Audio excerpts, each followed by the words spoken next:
Karibu msikilizaji katika sehemu ya 13. Simulizi ni The Journalist Tony Ladam, mwandishi wa habari. Tumekutumisheni pale ambapo mtaalamu kuitwa Rashid Mazinde alikuwa kwenye pambano kali kweli na mtaalamu kuitwa Gabriel pamoja na Luanda. Luanda alipomkaribia mwandishi alirusha kisu akiwa na ile lingi kwenye mkono wake. Mwandishi alikuwa kile kisu akana mtizama mwanaume yule akiwa anamsogelea. Alimwacha arushe ule mkono wenye lingi ambao alikuwa kidogo ukambaraza kwenye msuli wa mkono wake, lakini ngome mbali kutana na Luanda alibaki kumshika shingo yake akiwa anazunguka. Ni muda ambao Gabi alikuwa ameutumia vyema. Baada ya kupitisha kisu kwenye mbavu za mwandishi, alifanikiwa kukwepa sehemu kubwa wakati akiwa anashtuka, lakini kilikuwa kimeingia kidogo. Alizungukia pembeni na kuinama kuokota ule upanga ambao ulikuwa unatumiwa na Mr. Rambat. Ule upanga ulikuwa ni sehemu kubwa ya historia mzee yule. Hazikuwa dalili njema kwao ukizingatia Luanda bado alikuwa ameshikilia shingo yake akiwa anapumua kwa shida kutokana na aina ya ngumi ambayo alikuwa amepigwa. Gabi alikuwa anakuja kwa nguvu. Umakini ulikuwa ni sehemu muhimu sana kwake.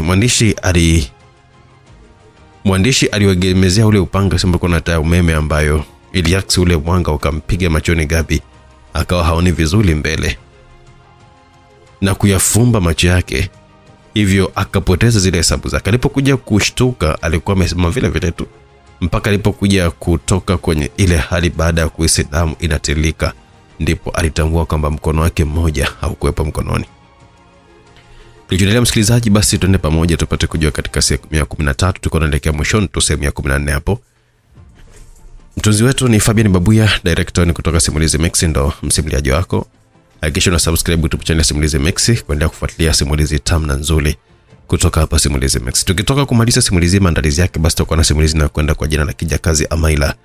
Tuko tunamrudisha bibi yake kutoka Salma Rashid Ramadhani kazini ndani ya channel za Simulizi Max. Hapo ni kwenda kuvunja mbavu ile mbaya kwa sababu bibie hajawahi kuacha kuchekesha katika simulizi zake. Na maisha yake halisia ni mtu anayecheka sana katika maisha yake. Yaani ukikana dakika 5-10 utashangaa amecheka mara 100 kama sio na 200 hivi. Kwa hiyo hata simulizi zake ni kuvunja mbavu mwanzo mwisho. Ikoje simulizi ya Kijakazi Amaila, basi nitakupa dondoo kwa ukaribu sana katika sehemu ya 14. Tukiwa tunaelekea mwishoni mwa simulizi yetu, nitakupa dondoo ya kutosha hapo. Kwa sasa hivi tupate burudani ya simulizi yetu. Mkono ulikuwa umetulia sakafuni. Alitamani kulia ila hakuwa na uwezo huo. Alitamani kurudisha wakati nyuma ili aweze kuwa makini zaidi, ila hata alitambua kwamba jambo hilo lisingeweza kutokea tena. Muda haukuwa upande wake. Hata mguu mmoja haukuwa na nguvu. Ulikuwa umekatwa vibaya sana kiasi kwamba akawa na yumba, ambapo wakati akiwa anataka kumfuata bwana huyo kwa hasira, alijikuta akiwa anaelekea chini, ambapo wakati akiwa anataka kufika alikita na kisu kwa mkono mmoja ambao ulikuwa umebaki. Alinyuka kwa sarakasi akiwa ametumia nguvu kubwa kumfuata mwandishi ule, ila kisu kilikuwa kifupi, hivyo wakati akiwa analusha mkono wake ule mmoja wenye kisu, mwandishi naye alirusha upanga wake ambao ulitoboa shingo na kutokezea nyuma.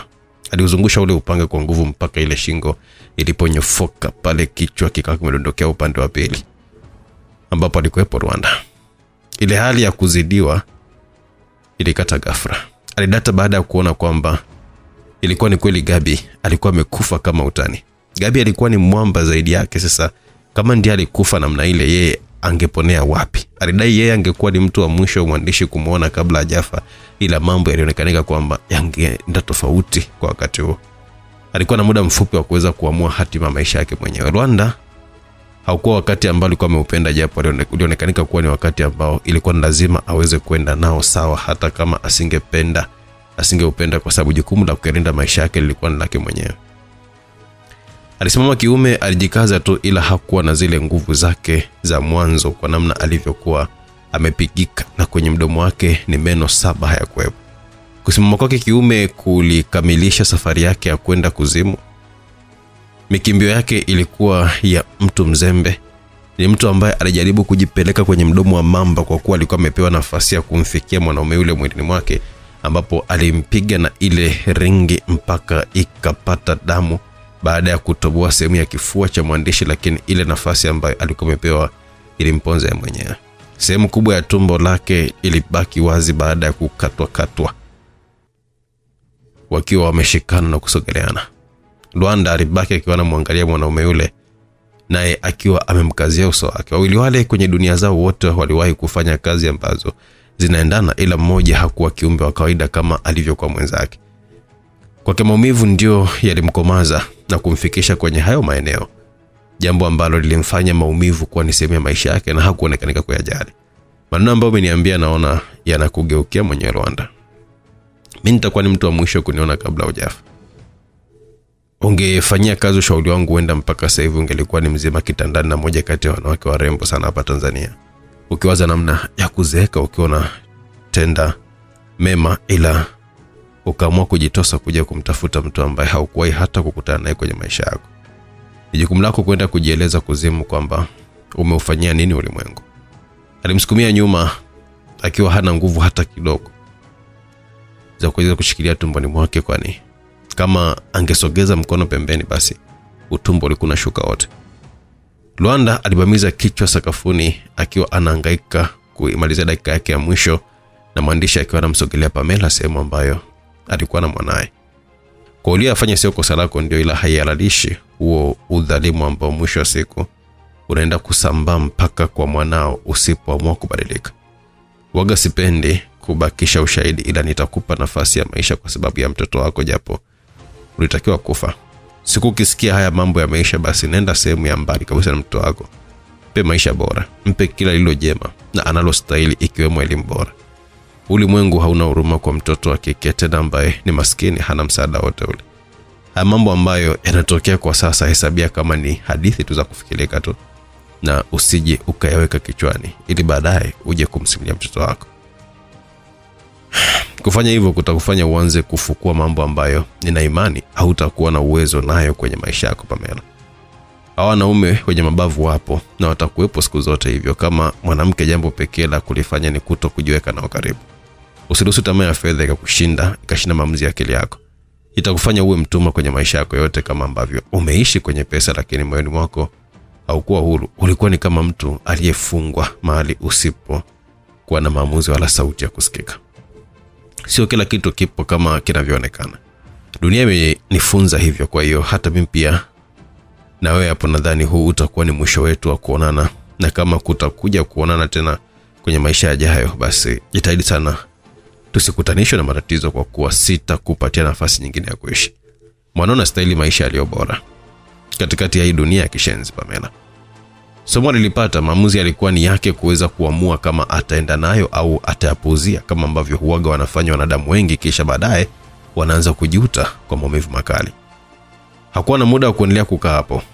Alikuwa na kazi kubwa ya kuweza kuifanya usiku huo kabla hakujapambazuka. Alitumia muda mrefu hapo, kwani ilikuwa inasoma saa 8 na madakika yake. Pamela alibaki akiwa na mshangao mwanaume yule wa ajabu akiwa anaishia getini. Ungebaki Uganda ungekuwa hai. Jeneleka mji wake Tanzania haikuwa ni ule ambao yeye alikuwa ametarajia mwanzo. Kufika kwake kulimfanya kukutana na Leonardo, mwanaume ambaye hakutarajia kukutana naye ama kumfahamu kwenye maisha yake. Hakuwa hata siku moja kujua kama rais wa Tanzania alikuwa na ndugu yake ambaye ndiye alikuwa muasisi wa hizo kazi ambazo hata yeye mwenyewe alikuwa akishiriki kwa wakati huo. Alikuwa amejua ukweli akiwa yupo kwenye dakika zake za mwisho za maisha yake, jambo ambalo alikuonekana kuwa msaada mkubwa sana kwake, japo ni vyema kwake alitambua kabla hajafa. Alikuwa amerudi usiku ule ule kwa ajili ya kuwapokea watu wake ambao walidaiwa kuja kwa ajili ya kuhusika kwenye kazi ya kumtafuta mwandishi, maana jeshi la Tanzania alikuwa tayari kwa wakati huo, kutokana na viongozi wa juu kuwa na utofauti na mkuu wa majeshi ambaye hakutambulika yupo wapi kwa wakati huo. Jambo hilo lilifanya maamuzi ya kulihusisha jeshi la Uganda yafanyike moja kwa moja, na ndio sababu Kagimu aliwapokea vijana wake. Ulikuwa ni muda mfupi tangu watoke kwenye mkutano, na tayari alikuwa amekutana na vijana wake ambao kwa mara ya pili walikuja wakiwa 6. Alikuwa ufukweni mwa bahari ambako ndiko aliwataka waweze kukutana, kwa sababu hoteli ambayo walikuwa ilikuwa maeneo hayo. Fukwe ilikuwa imetulia majira ya saa 9:30 usiku. Upepo ulikuwa unapuliza na watu walikuwa wameanza kwenda kwenye shughuli zao za kila siku. Alisogea pembeni kidogo na kuivuta simu yake ambayo alitafuta namba kadhaa, na alipoipata namba ambayo alikuwa anaitaka kwa wakati huo alipigia. Ulikuwa unajua kuhusu haya yote Moses? Amekuwa na rafiki yangu muda mrefu sana. Kuna baadhi ya mambo ambayo nimeyafanya yanakinzana na katiba ya taifa langu, ila tu ili tukusaidia wewe, lakini uliona kama mimi ni kijakazi wako kiasi kwamba ukashindwa hata kuniambia ukweli wa mambo yanayoendelea. Kagimu, naelewa hao watu walivyo, na umeona yule bwana, unahisi mimi ningeenda naye kinyume kwa sababu tu ya urafiki wetu? Wewe ungelikuwa tayari kufa kwa sababu tu ya kutoa siri ambazo hata zisingekuwa na msaada wote kwenye maisha yako. Unamaanisha kwamba sikustahili kujua haya? Ungejua kama wao wangetaka, ila sio kwa wakati ambao unataka wewe. Kwa hiyo nawe pia uaga unaniona mimi kama kibaraka, sio? Kagimu, nataka nikukumbushe nafasi yako. Angalia mipaka ambayo umewekewa. Hawa watu hawajali kama wewe ni mkuu wa majeshi. Kama kutakuwa na ulazima wewe kufa, basi watakuua tu hivyo. Hebu jiangalie sana ndugu yangu. Wewe umelizika kuishi maisha haya Moses. Unamaanisha nini? Mimi na wewe tumejuana kwa muda mrefu. Naelewa wewe ni moja kati ya watu ambao wana mipango mikubwa ya baadaye, hivyo sina imani kama umeridhika na haya maisha ambayo tunaishi. Nenda kwenye pointi yako moja kwa moja kwa sababu unanichanganya. Unaonaje kama sisi ndo tukawa viongozi? What? Come on Moses. Zani hata kama wewe hapo mwenyewe utafurahia kutumikishwa kama mbwa namna ile na watu ambao hata hawajali uwepo wetu. Mimi tayari na jeshi langu. Naweza kuandaa mpango wa kumpindua rais wangu Uganda ikawa kwenye mkono wangu. Jeshi lenu pia halipo tayari kumuunga mkono rais kwenye harakati zake. Vipi kama tukifanikisha hili, mimi na wewe tukae na mkuu wa majeshi wa Tanzania akufanye kuwa rais? Unamaanisha nimpindue rais wangu? Sisi wote ni watu wazima Moses, na hakika umenielewa vizuri sana. Katika jambo ambalo siwezi kulifanya kwenye maisha yangu ni kufanya huo ujinga ambao unanishauri hapa. Huenda haujui madhara ya hayo mambo ambayo unayatamka, kwani si wewe tu ambaye umekuwa na huo mpango. Kuna watu wengi sana ambao wamewahi kuwaza hayo, na huenda walikuwa na nguvu kama wewe tena wakiwa ndani hapa, ila walishindwa. Itakuwa ambaye kuja tu Tanzania mpaka upewe ruhusa. Swala la kulipindua taifa lako, hata wewe mwenyewe unajua kabisa hauwezi bila msaada wao, kwani hata wanajeshi wengi sana hawakupendi, na unalitambua hilo kwa sababu ni mtu mjivuni ulielewa madaraka, na hawakuoni wewe kama kiongozi wao bora ambaye wanaweza kufuata. Kama watu wako tu hawakupendi, unahisi utalipindua vipi taifa mpaka uje usaidie na kuipindua Tanzania?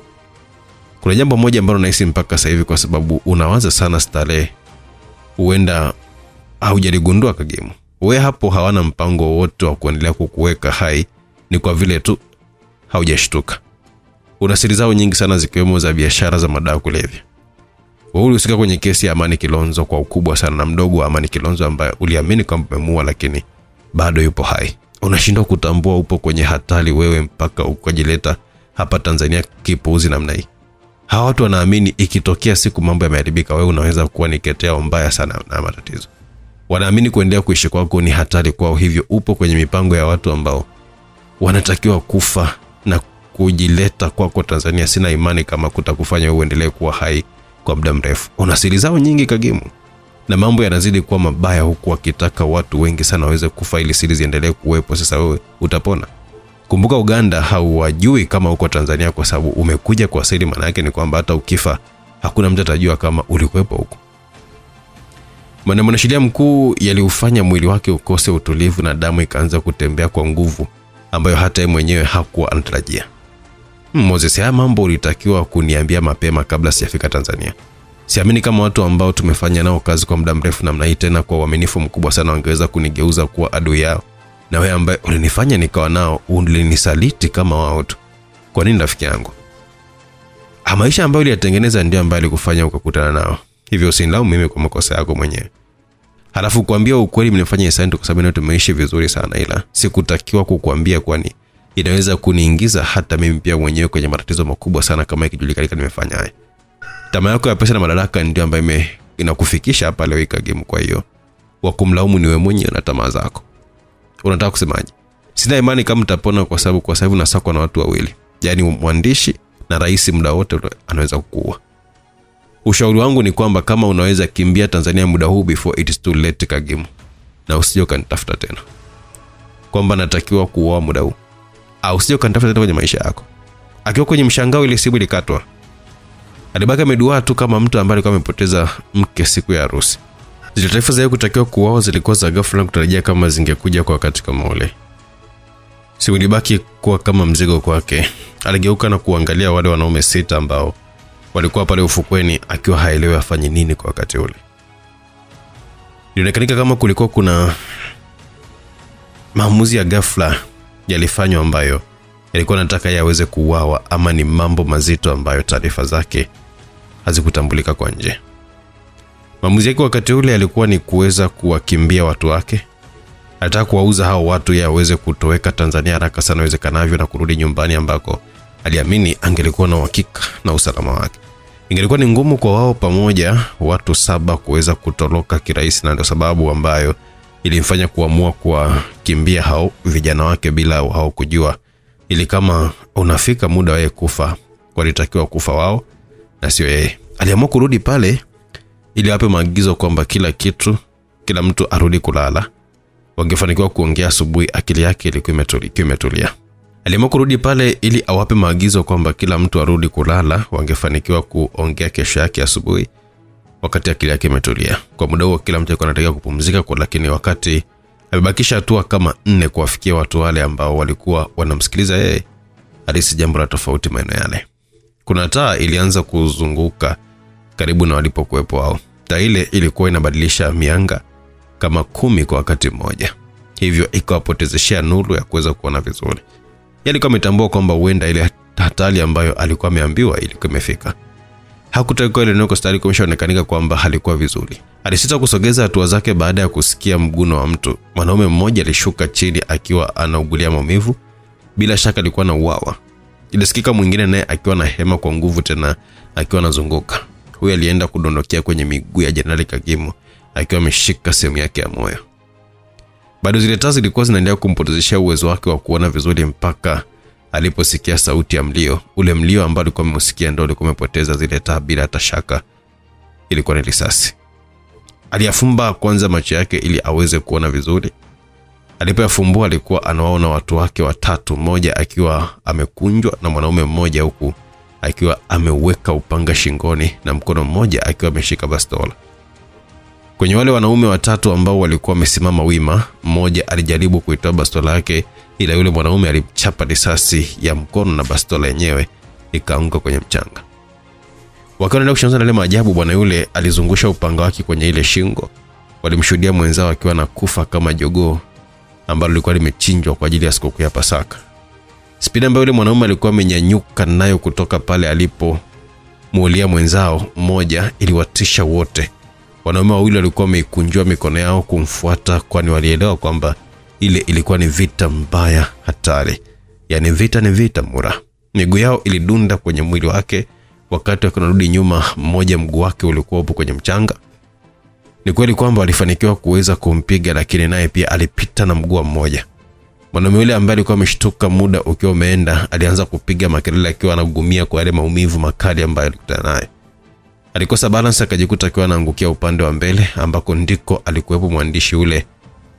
Alitambulika baada ya kuvua kitambaa usoni. Bwana yule aliangukia mbele yake, alipigwa buti la mguu, akarudi nyuma kwa lazima. Mwandishi aligeuka hewani wakati huo anatua, alivunja uti wa mgongo wa bwana yule kikatili kwenye ule mchanga.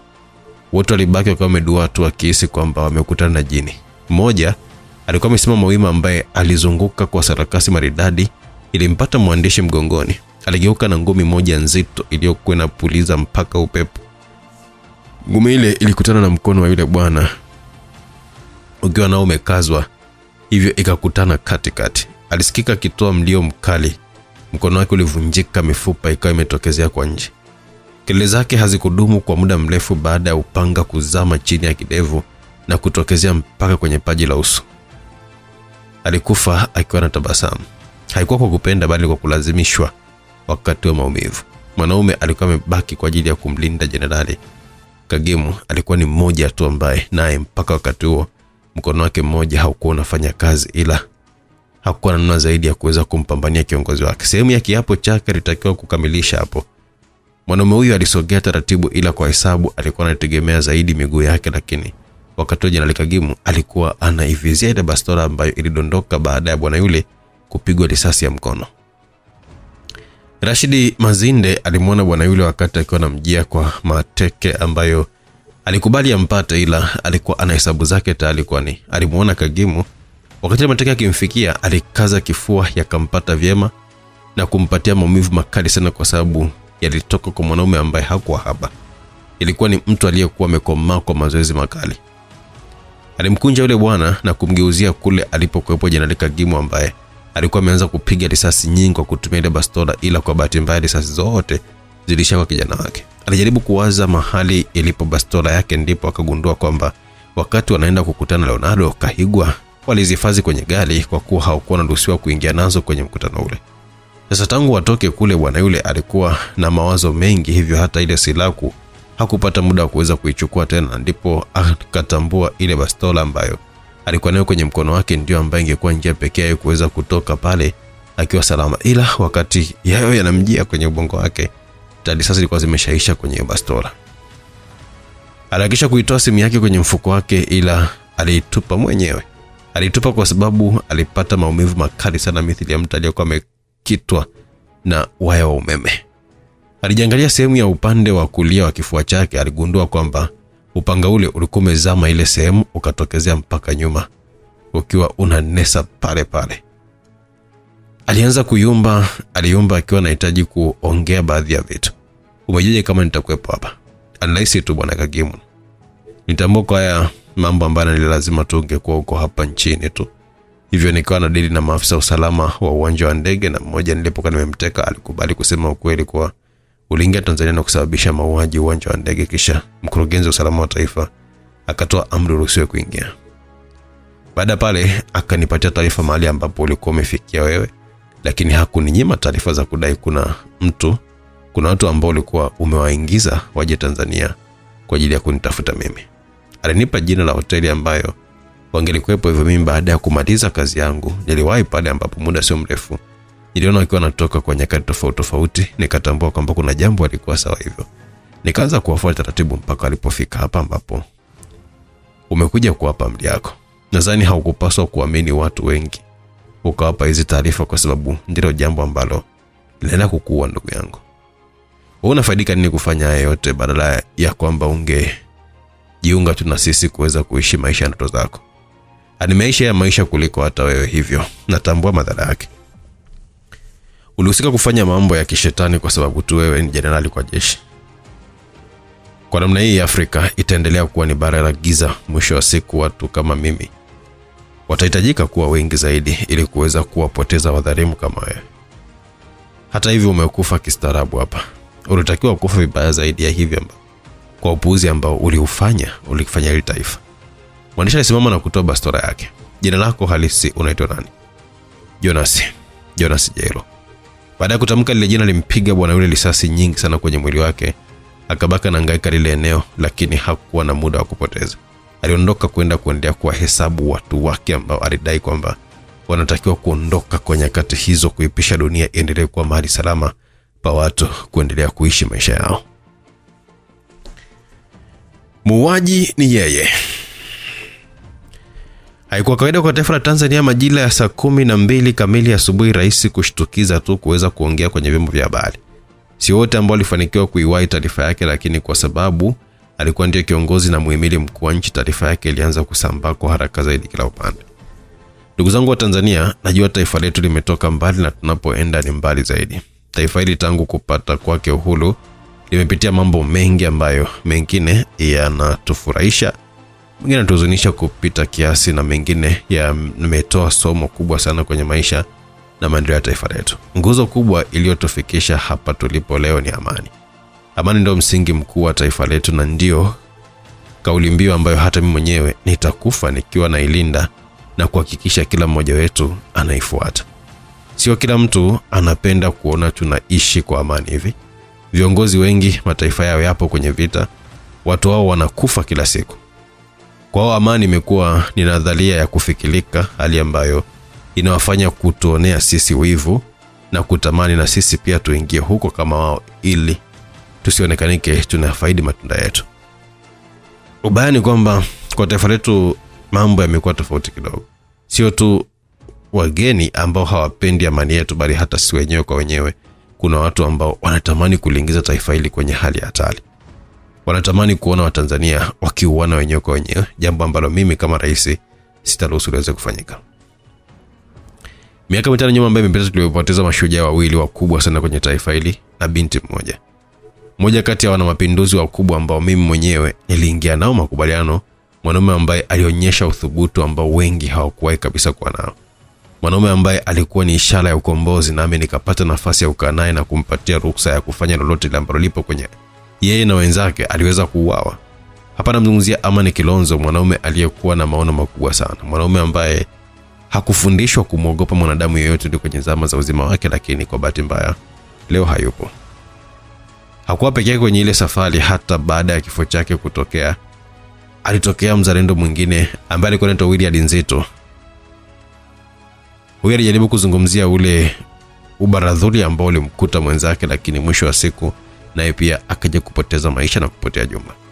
Haya yote yalihusishwa yale magenge ya madawa kulevya, jambo ambalo lilikuwa la kweli, lakini kuna baadhi ya watu ambao hawaipendi amani ya taifa hili walijaribu kusingizia hadi serikali yetu kwamba ndio ilikuwa inahusika, mpaka mimi mwenyewe nikabaki nimedoa tena. Elimu ambayo nimewapa wao ruhusa na uhuru wa kuweza kufanya yale ambayo walikuwa wanayataka, tena nikaahidi kuwasaidia, kuwalinda, nianze kuwaua. Hata mtoto wa darasa la 3 kabisa angegundua wazi kabisa kwamba aliyeitoa hiyo kauli hakuwa mtu mwenye akili timamu. Asale yote sababu ya kutokea kwake ni kutokana na mwanaume mmoja ambaye aliamua kujificha zaidi kwenye sanaa ya uandishi. Fasihi imekuwa ni sehemu yake muhimu sana ya kutufanya sisi kama wajinga kwa maisha yake yote, lakini sisi sio wajinga kiasi hicho. Ilikuwa ni swala la muda tu kabla sisi hatujaweza kumweka kwenye mikono ya sheria. Rashid Mazinde, nadhani mlimsikia jina hili, huenda kuna wengi wenu ambao mnamuona huyu mtu kama shujaa wa taifa hili. Huyu bwana anatukuzwa na baadhi ya watu kwa sababu anaonekanika kuwa ni sehemu ya kuitengeneza jamii iliyo bora. Anaonekanika kuwa ni mtu ambaye anajitoa kwa pesa zake kidogo ambazo anazipata kwenye uandishi kuweza kuwasaidia watu wasiojiweza, lakini nani ajuaye yanayotokea gizani. Mwanaume huyu imetambulika na kuthibitika kwamba kwanza ni ambaye aliwauza wale wenzake wawili kuweza kufa. Yeye alitamani kuipata ile nafasi kama ambayo alikuwa nayo Amani Kilonzo, lakini alijua bwana yule akiwa hai hawezi kuipata hiyo, na njia pekee ilikuwa ni kuhakikisha kwamba anakufa kwanza. Hata baada ya kufa kwake bado mtu ambaye alionekanika kuwa na nguvu zaidi yake ni William. Hivyo kiufupi William ndiye ambaye alikuwa anaenda kuziba pengo la Amani Kilonzo, kwa yeye akaandaa mpango wa kumuua. Alijua yeye kuhusika moja kwa moja kungefanya sisi tuweze kumpata kirahisi, na ndipo akakutana na yale magenge ya madawa kulevya na kuingia na makubaliano kwamba angeanza kutafuta taarifa nyingi za serikali na kuwauzia, na hata kama kuna siku watu wale wangetaka kulipindua taifa hili, basi angelikuwa ni sehemu ya muhimu sana wa jambo hili. Hakuwa naibu kuvunja miiko ya kazi yake, hakuogopa wala kuwazia maisha wa Tanzania ambayo yangeingia mashakani baada ya yeye kwenda na ule uamuzi. Badala yake aliona kama ndio jambo sahihi kulifanya. Hakutaka kuacha ushahidi hata kidogo. Akatengeneza na mpango wa kuuawa kwa mdogo wa Amani Kilonzo ambaye ndiye alianza kuuawa. Sasa angeweza vipi kuishi ili asije kutambulika kwamba yeye ni sehemu ya huo ubaradhuli? Alikuwa na mpango wake tangu mwanzo. Alijitahidi sana kuhakikisha kwamba anatengeneza jina sehemu ambayo angelikuwa anaitumia kama kifuniko, ili siku upelelezi ukiwa unafanyika asiwe sehemu ya washukiwa.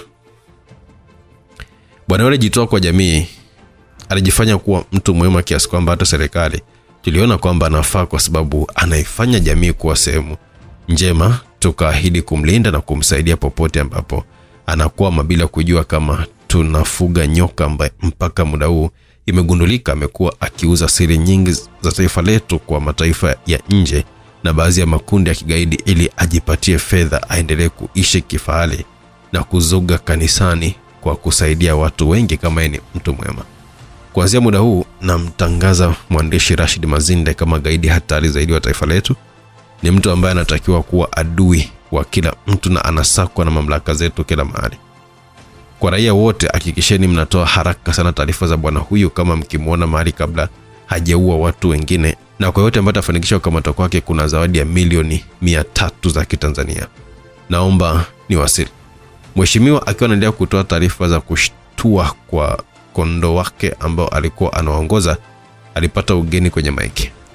Msaidizi wake alisogea mpaka pale alipokuwepo na kumfinyia sikio. Baada ya kusikiliza aliyokuwa ameambiwa pale, hata hakukumbuka kama alikuwa hadharani kwenye vyombo vya habari. Aliondoka ile eneo, sura yake ikiwa imebadilika. Hakukumbuka tena kama alikuwa anawahutubia watu wale jambo la msingi. Ilikuwa ni moja kati ya sababu ambayo ilikuwa inamfanya kaka yake kuliendesha taifa, kwa sababu akili ya mdogo wake alizijua kama ni fupi kama hivyo yani. Hili jambo limetokea saa ngapi? Hatujui bado, ila wote wameuawa usiku wa leo. Gabriel, Luanda na walinzi wote ambao walikuwa wanamlinda Pamela wamekufa. Pamela yuko wapi? Hatujajua bado. Moses ana hizo taarifa? Hapana mheshimiwa. Wewe ndiye mtu wa kwanza kabisa kupata hizo taarifa. Nitaongea na mwenye kituliza akili. Sawa mkuu, lakini sio hilo ambalo leo nimekuitia hapa. Na kusikiliza. Jenerali Kagimu amekutwa amekufa. Samahani, umesema? Amekutwa ufukweni akiwa amepigwa risasi nyingi sana kwenye mwili wake na upanga ulikuwa umetoboa sehemu ya kifua. Alikuwa anatafuta nini ufukweni usiku? Bado hajajua, ile inaonekanika kwamba baada ya kutoka mkutanoni alienda kuongea na vijana wake kule. Wangekuepo si wangemlinda? Nao wote wamekufa. Kwa hiyo alienda kule kuonana na vijana wake na akauawa. Ndio bosi. Huyu mtu alijuaje kama huyu bwana atakuwepo kule? Inasemekana kule uwanja wa ndege kuna afisa usalama mmoja tangu jana haijulikani yuko wapi. Inawezekanika bwana huyo amemteka na ndiye ambaye alimpatia taarifa. Mpigie simu Moses, mwambie anataka kuonana naye sasa hivi. Sawa bosi. Mbweni, nitajie siku yangu nitakufa. Kuna nini mpaka unanijia asubuhi yote? Gabriel wana na Kagimu wameuawa. Nahisi nimekusikia vibaya. Umenisikia vizuri Moses? Tumetoka kwenye mkutano usiku wa manane, haiwezekani watu wote wafe kwa wakati mmoja. Unajije kama wamekufa kwa wakati mmoja? Unataka kuniambia kwamba unamaanisha kwa haya ambayo unaongea? Kwa hiyo nahisi mimi nimetoka nyumbani kuja hapa kwa ajili ya kuja kutungia hizi taarifa kukufurahisha wewe hapo au? Akamaanisha kivipi? Inaonekana bwana ni kwa muda mrefu sana alikuwa anawasubiria kina Gabriel, na baada ya kumalizana nao ndipo akaenda kukutana na Kagimu aliyekuwa anakutana na watu wake ambao aliamini kwamba wangekuja kumsaidia kumtafuta huyu mwandishi. Wako wapi watu wake? Wote wameuliwa huko ufukweni.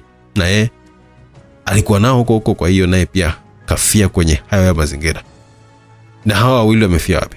Nyumbani kwako Moses? Sijakuelewa. Amisi mtoto mdogo.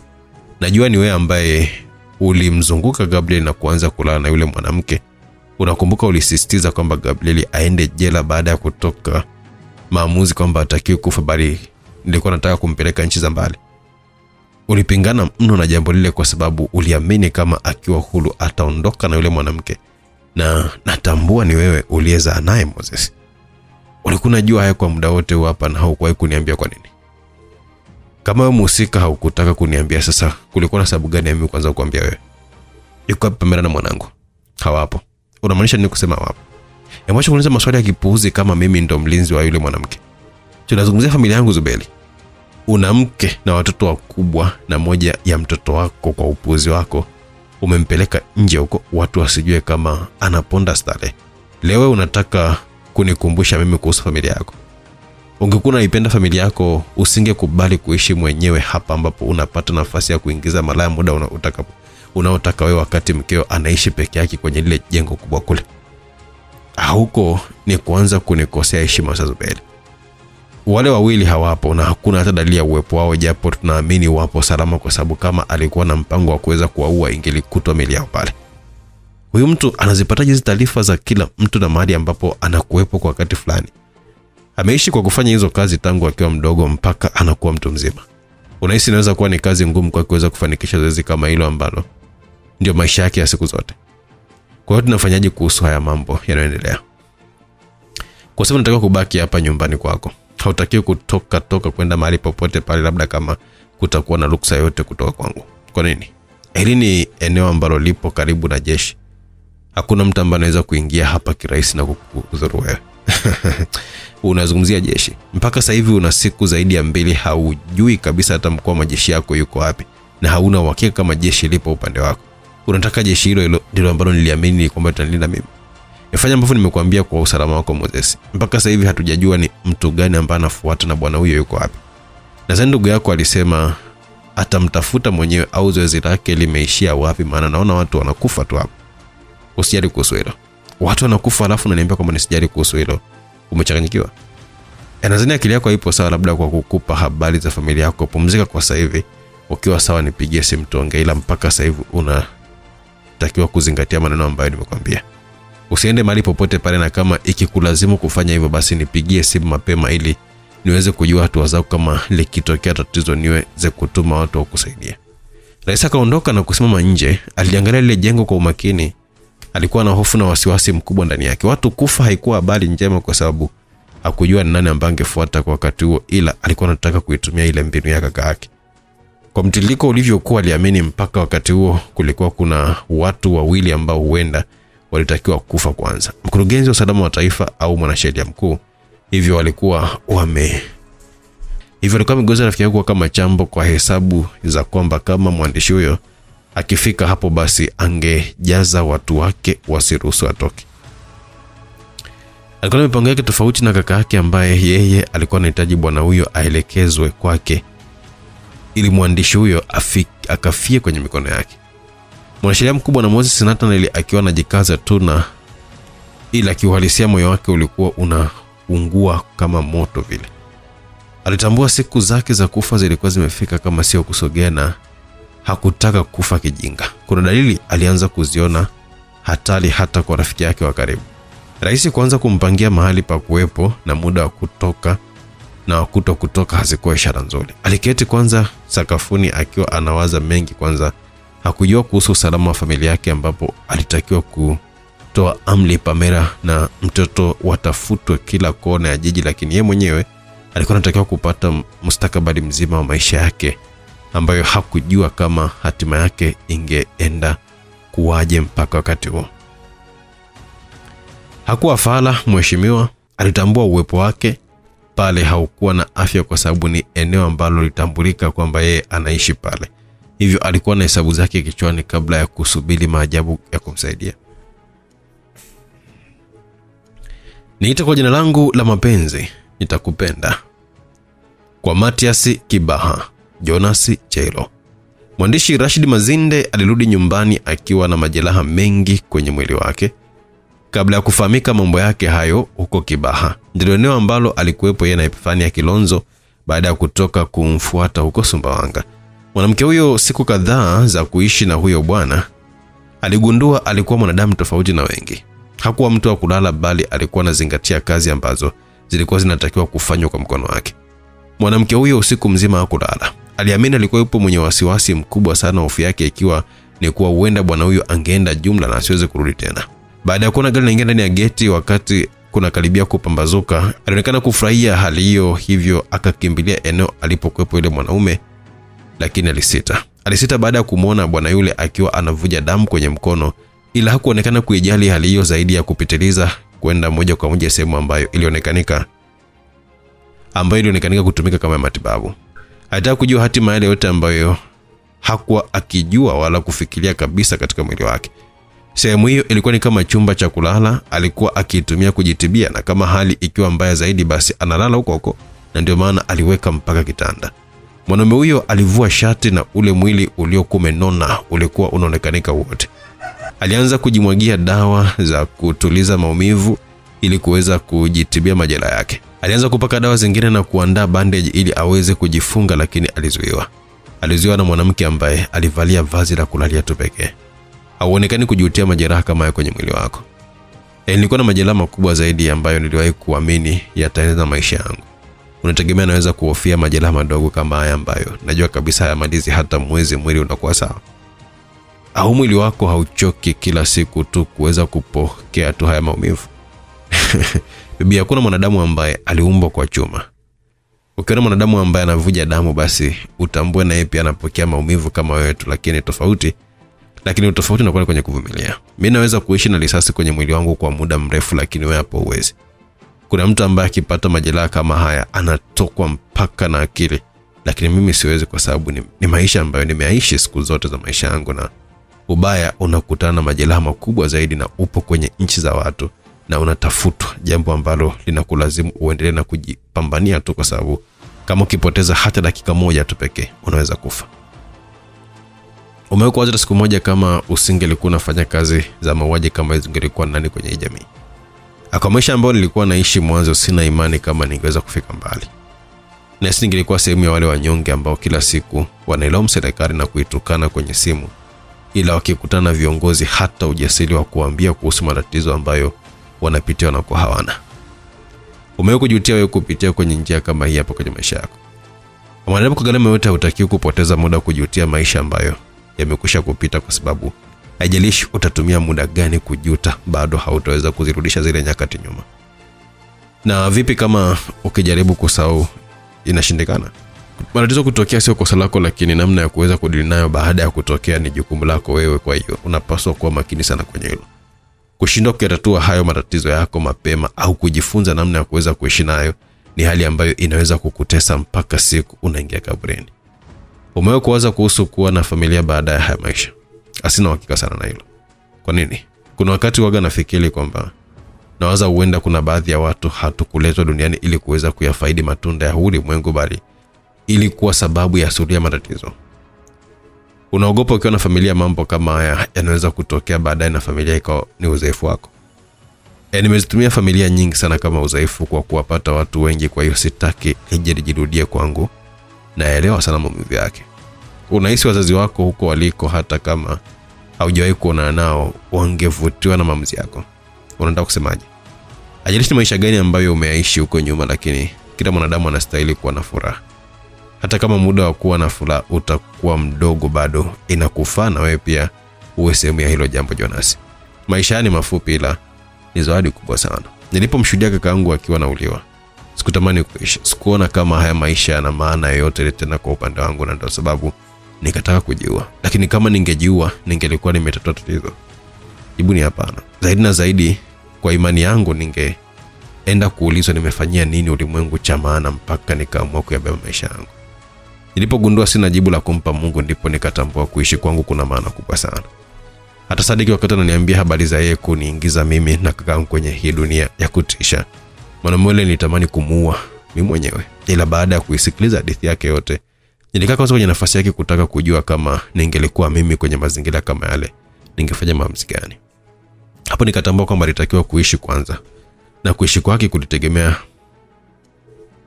kama anaweza kuniua mimi na kaka yangu, na ndipo jambo ambalo alikuwa analifanya. Lakini dakika za mwisho kabisa mwanamume yule aliamua kujitoa sadaka kwa ajili yangu.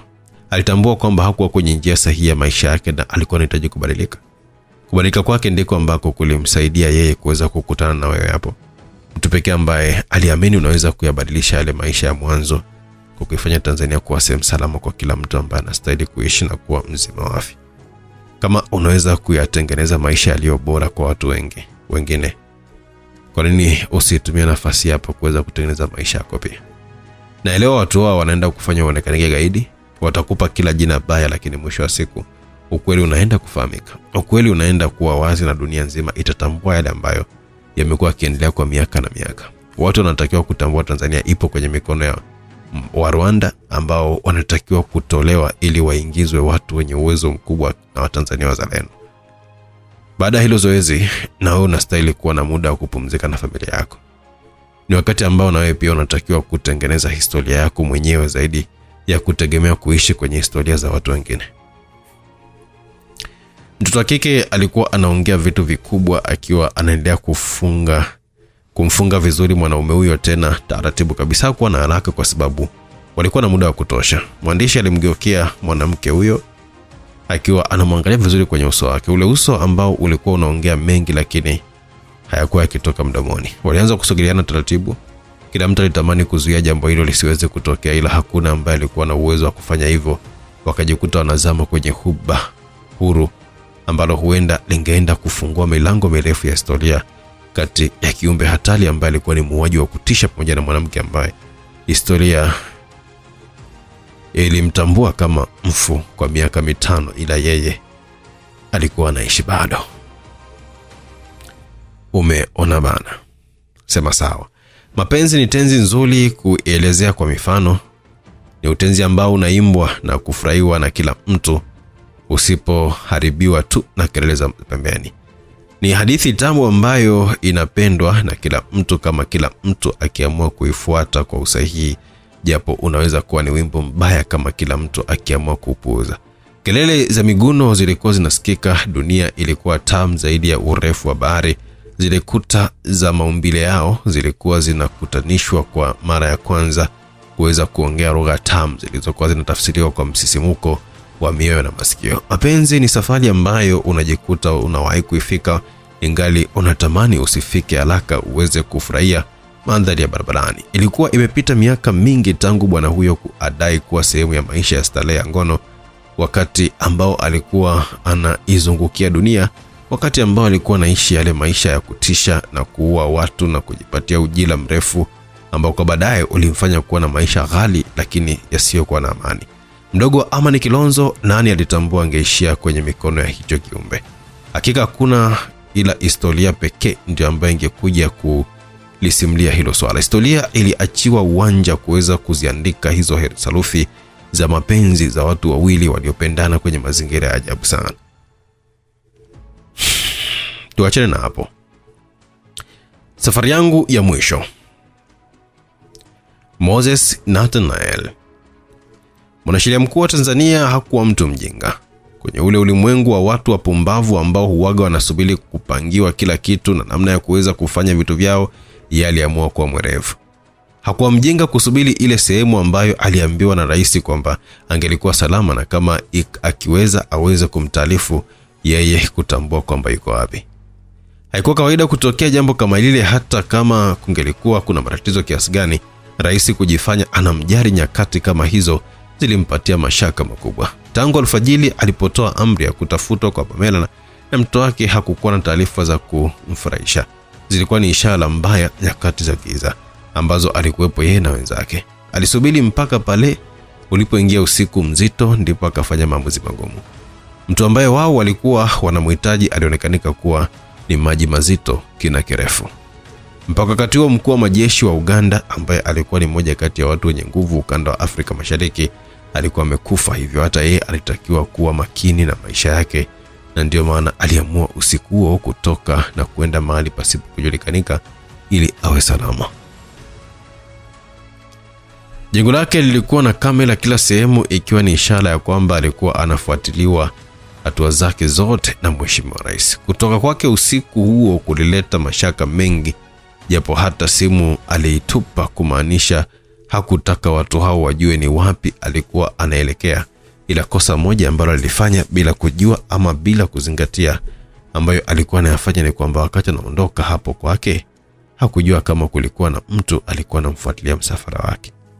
Safari ilikuwa ni kutoka Mbweni kuelekea Ununio, lakini baada ya muda gari 5 ambazo zilikuwa zipo kwenye msafara huo zilikunja kuelekea Boko Magengeni. Ni mwanasheria mkuu pekee ambaye alikuwa anajua wakati huo alikuwa anaelekea wapi. Walipofika ilipo Boko Magengeni Shopping Center, wakiwa hapo kwenye mwendo mkali, ulisikika mlipuko mkubwa sana ambao ulifanya msafara huo kusimamishwa ghafla. Gari ambayo ilikuwa nyuma ilipuka vibaya sana na kwenda kuigonga gari ya mbele kiasi kwamba nao ikapoteza mwelekeo na kwenda kukita kwenye ukuta ambao ulikuwa hapo kwenye jengo la pembeni na kusababisha mlipuko kwa hilo gari, na watu wote ambao walikuwa ndani ya hizo gari hakuna hata mmoja ambaye alifanikiwa kuishi. Hali ile ilileta mashaka makubwa, ikafikia hatua watu hao wakawa wanahitaji kiongozi aweze kushuka baada ya kutambua kulikuwa na mdunguaji mahali ambaye ndiye alikuwa amesababisha ile ajali ya ghafla na ajabu. Walinzi wote walishuka na kumzunguka mheshimiwa, yeye mwenyewe akiwa anatemeka kwa sababu uhai wake ulikuwa unawindwa kwa lazima. Wanaume wale ambao walimzunguka wakiwa na silaha alianza kudondoka mmoja mmoja. Usiku ule uliwafanya kuzubaa wasielewe kwa haraka risasi zilikuwa zinatokea wapi. Walidondoshwa wengi kwa kasi kubwa sana mpaka eneo lile wakajikuta walinzi 5 tu ndio ambao walikuwa wamebakia wamemzunguka mheshimiwa, wakiwa wameinamia upande mmoja wa gari baada ya kutambua kwamba upande ambao risasi zilikuwa zinatokea. Walikuwa wamepiga simu polisi na watu hao walikuwa wameahidi kufika hapo haraka iwezekanavyo, japo hilo alikubadilisha uhalisia kwamba mheshimiwa alitakiwa kufa.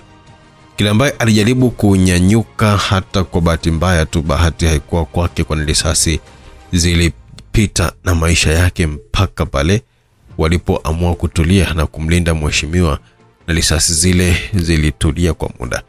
Baada ya ukimya wa dakika kadhaa hivi, walinzi wawili walisimama ili kuweza kuangalia mazingira yalivyo. Kusimama kwao kulimfanya mmoja kukutana risasi ya kichwa kutoka kwa mtu ambaye alikuwa ngambo ya hiyo gari. Mwenzake aligeuka na silaha yake na kutaka kumshambulia yule mwanaume ambaye alikuwa kwenye tairi na kuteleza kwa juu ya gari. Mtu alitua kwenye shingo ya yule bwana, akajigongesha kwenye jiwe na kupasuka kabisa. Wakati anatua, bwana yule alikuwa anatizamana na wanaume watatu ambao hawakuwa na muda, na mkono ulikuwa umegusa kiunoni. Akavuta bisu moja kubwa ambalo lilipita na sikio la yule mwanaume mmoja ambaye alikuwa ameanza kupiga kelele za msaada zilizodumu kwa sekunde 2 tu na kutulizwa baada ya kisu kuzamishwa katikati ya sikio. Kilipovuta alikuwa amekufa tayari. Bwana yule aliamua kuzipisha risasi ambazo zilikuwa zimerushwa, akateleza kwa mgongo wake na kuenda kukita kisu kwenye mguu wa yule mtu ambaye alikuwa anamrushia zile risasi.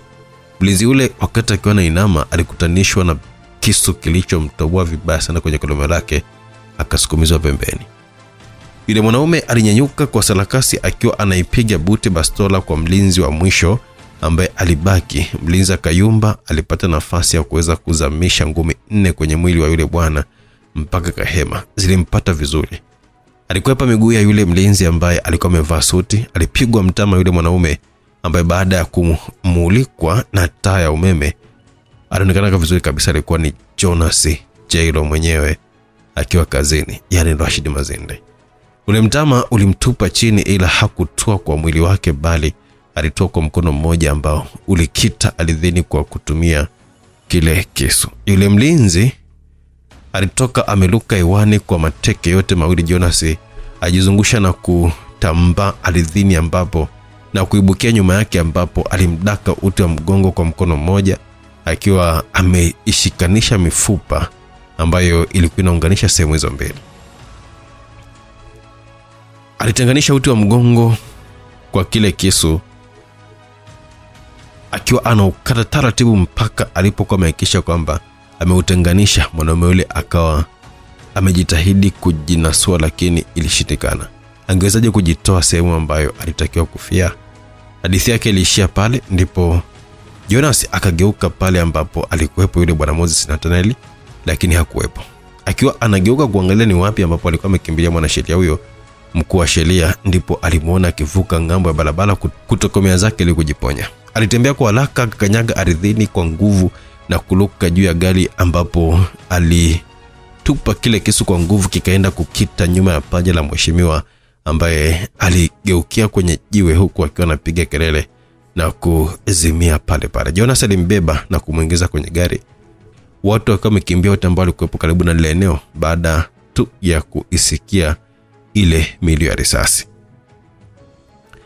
Mlio mkali wa makofi mawili ulisikika kwa mbali, na ndipo ambapo ulimwamsha mheshimiwa Moses. Alikuwa anaongea mwenyewe, akahisi yupo nyumbani kwake, ila maumivu ya mguu na kichwa ndio ambayo alimkumbusha hakuwa kwake.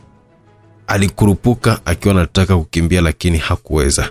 Alikuwa kwenye godauni moja akiwa amefungwa kwenye nondo zilizokuwa zinashikana kwa kutumia tai yake, huku akiwa amevuliwa nguo zote mwilini. Alianza kulia na kuomba aweze kupewa nafasi ya maisha. Alikuwa amejifunza maisha kwa njia ngumu. Aliahidi kuweza kwamba yeye angeenda kuwa moja kati ya watu bora duniani, hivyo hakustahili kukutana na jambo kama baya na magumu namna hiyo. Lile zimwi ambalo alikuwa amelisoma habari zake, lile zimwi ambalo aliahidi kulitafuta na kuliua, lile zimwi la mtu ambaye alionekanika kuwa fala tu mbele ya jamii, ndio alikuwa anatazamana nalo wakati huo. Mwandishi Rashid Mazinde ndiye ambaye alikuwa mbele yake kuweza kuamua hatima ya maisha yake. Unajua kwa nini mpaka sasa hivi po hai Moses? Naam, tuishie hapa katika sehemu ya 13 msikilizaji. Usikose kuwa nami katika sehemu ya 14. Tuna pamoja tukamaliza kabisa simulizi yetu mpaka mwisho kabisa kujua nini kiliendelea. Mtunzi ni Fabian Babuya, na mwisho wa simulizi ni simulizi ya kijakazi Amaila kwenda kwenye burani ya kukata na shoka kwenye simulizi za vichekesho kutoka Bibi Salma Rashid Ramadhani. Kilichoandikwa humo ndani na kutungwa kionjo chake utakipata katika sehemu ya 14 ya simulizi. Hivyo baki na mimi, nitakujuza tu upate kujua ndani ya simulizi hiyo tunaenda kukutana na kitu gani hasa. Mpaka sehemu ya 14. Bye bye.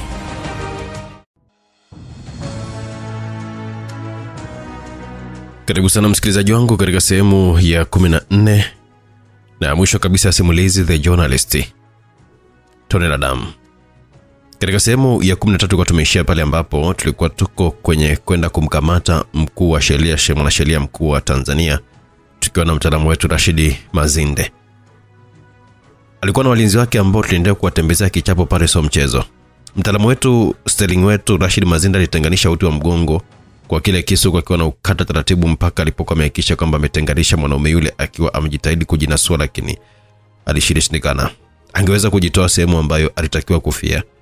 Hadithi yake ilikuwa imeishia pale pale, na ndipo Jonas aligeuka pale ambapo alikuwepo bwana Moses Nathanael, lakini hakuwepo.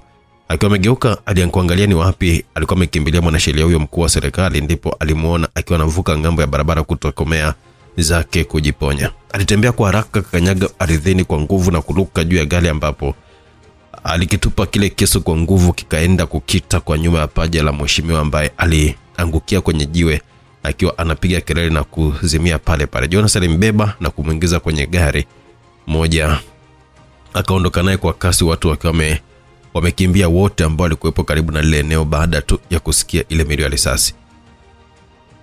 Mlio mkali wa makofi ulikuwa umesikika kwa mbali, na ndio ambao ulimwamsha mheshimiwa Moses. Alikuwa anaongea mwenyewe akaisi yuko nyumbani kwake, ila maumivu ya mguu na kichwa ndio ilimkumbusha hakuwa kwake. Alikurupuka akiwa anataka kukimbia lakini hakuweza. Alikuwa yupo kwenye godown moja akiwa amefungwa kwenye nondo zilizokuwa zimeshikana kwa kutumia tai yake, huku akiwa amevuliwa nguo zote mwilini. Alianza kulia na kuomba kuweza kupewa nafasi ya maisha. Alikuwa amejifunza katika maisha yake kwa njia ngumu. Aliahidi kwamba yangeenda kuwa moja kati ya watu bora sana kwenye dunia, hivyo hakustahili kukutana na mambo kama haya na magumu namna hiyo.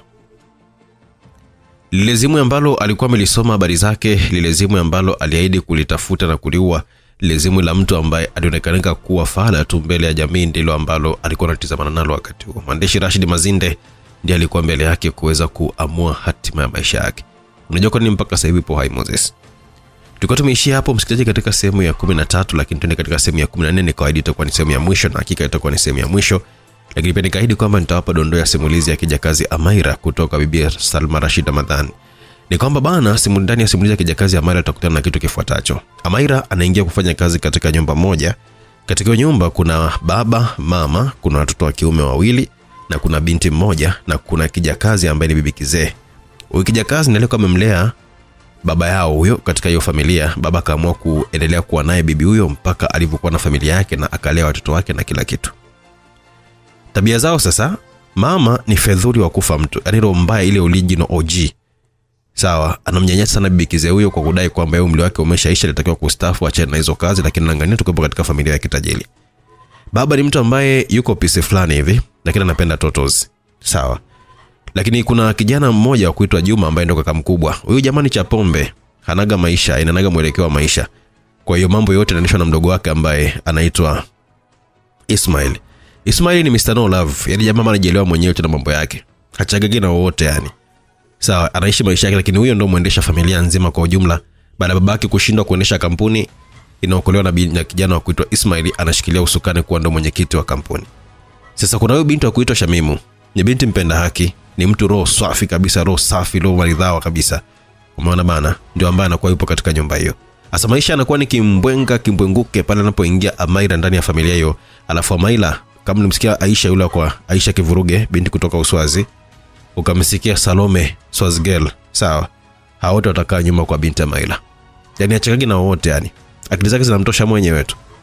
Hapendi kunyanyaswa, hapendi kuonewa. Asa fikiria kama ameingia katika nyumba mama ni gubu la kutosha, gubu la hela yote. Alafu anaingia binti ambaye kichwa chake kinaonyesha mwenyewe tu. Alafu mkutana na Mr. No Love, Mr. No mapenzi, yani anachekagi na wote, Ismail ambaye ndio mwendesha familia. Unafikiri vurugu itakuwaje hapo ndani? Shamimu anakaa upande gani? Kwa sababu ni mtu wa roho safi, anakaa upande wa haki siku zote. Lakini bibi anaamua kumpokea Amaila kama mwanae. Amaila alishapoteza mamake mzazi aliyepigwa na kuliwa na babake. Babake yuko anaishi gerezani, kifungo cha maisha jela. Kwa hiyo Amaila hana maisha mtaani, lakini kiburi ni maskini jeuli. Yani pale ndo kimelala. Nisimalize uhondo wa simulizi yetu, hakikisha kama unaipata hiyo simulizi ya kijakazi Amaila kuweza kupata kujua yote yaliyojili, ambayo hiyo inaanza kuandaliwa mara tu baada ya simulizi kufika mwisho. ya uandalizi wake. Kwa hiyo hakikisha unaipata kuendelea kupata burudani swafi kabisa kutoka hapa Simulizi Mix. Baki na mimi katika sehemu ya 14 tumalizie uhondo, kisha tuanze simulizi ya kijakazi ya Maira bila kuchelewa. Yaani mara moja tunaanza nayo. Unajua kwa nini mpaka sasa hivi bado upo hai Moses? Najua unataka kunipa nafasi nyingine ya maisha kuweza kusahisha makosa yangu, lakini pia nikusaidia kuweza kumpindua rais na ndugu yake.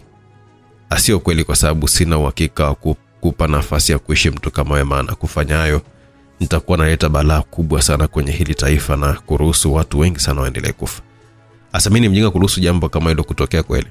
Sidhani kama hilo linaweza kutokea kweli. Sidhani kama mimi mwenyewe hapa naweza kujisamea kuruhusu hali kama hiyo iweze kutokea. Nipo tayari kufanya lolote ile ambalo nalitaka, ila naomba unipe nafasi ya kuishi tena. Bado nina mengi sana kufanya. Mengi ya kufanya kuua watu.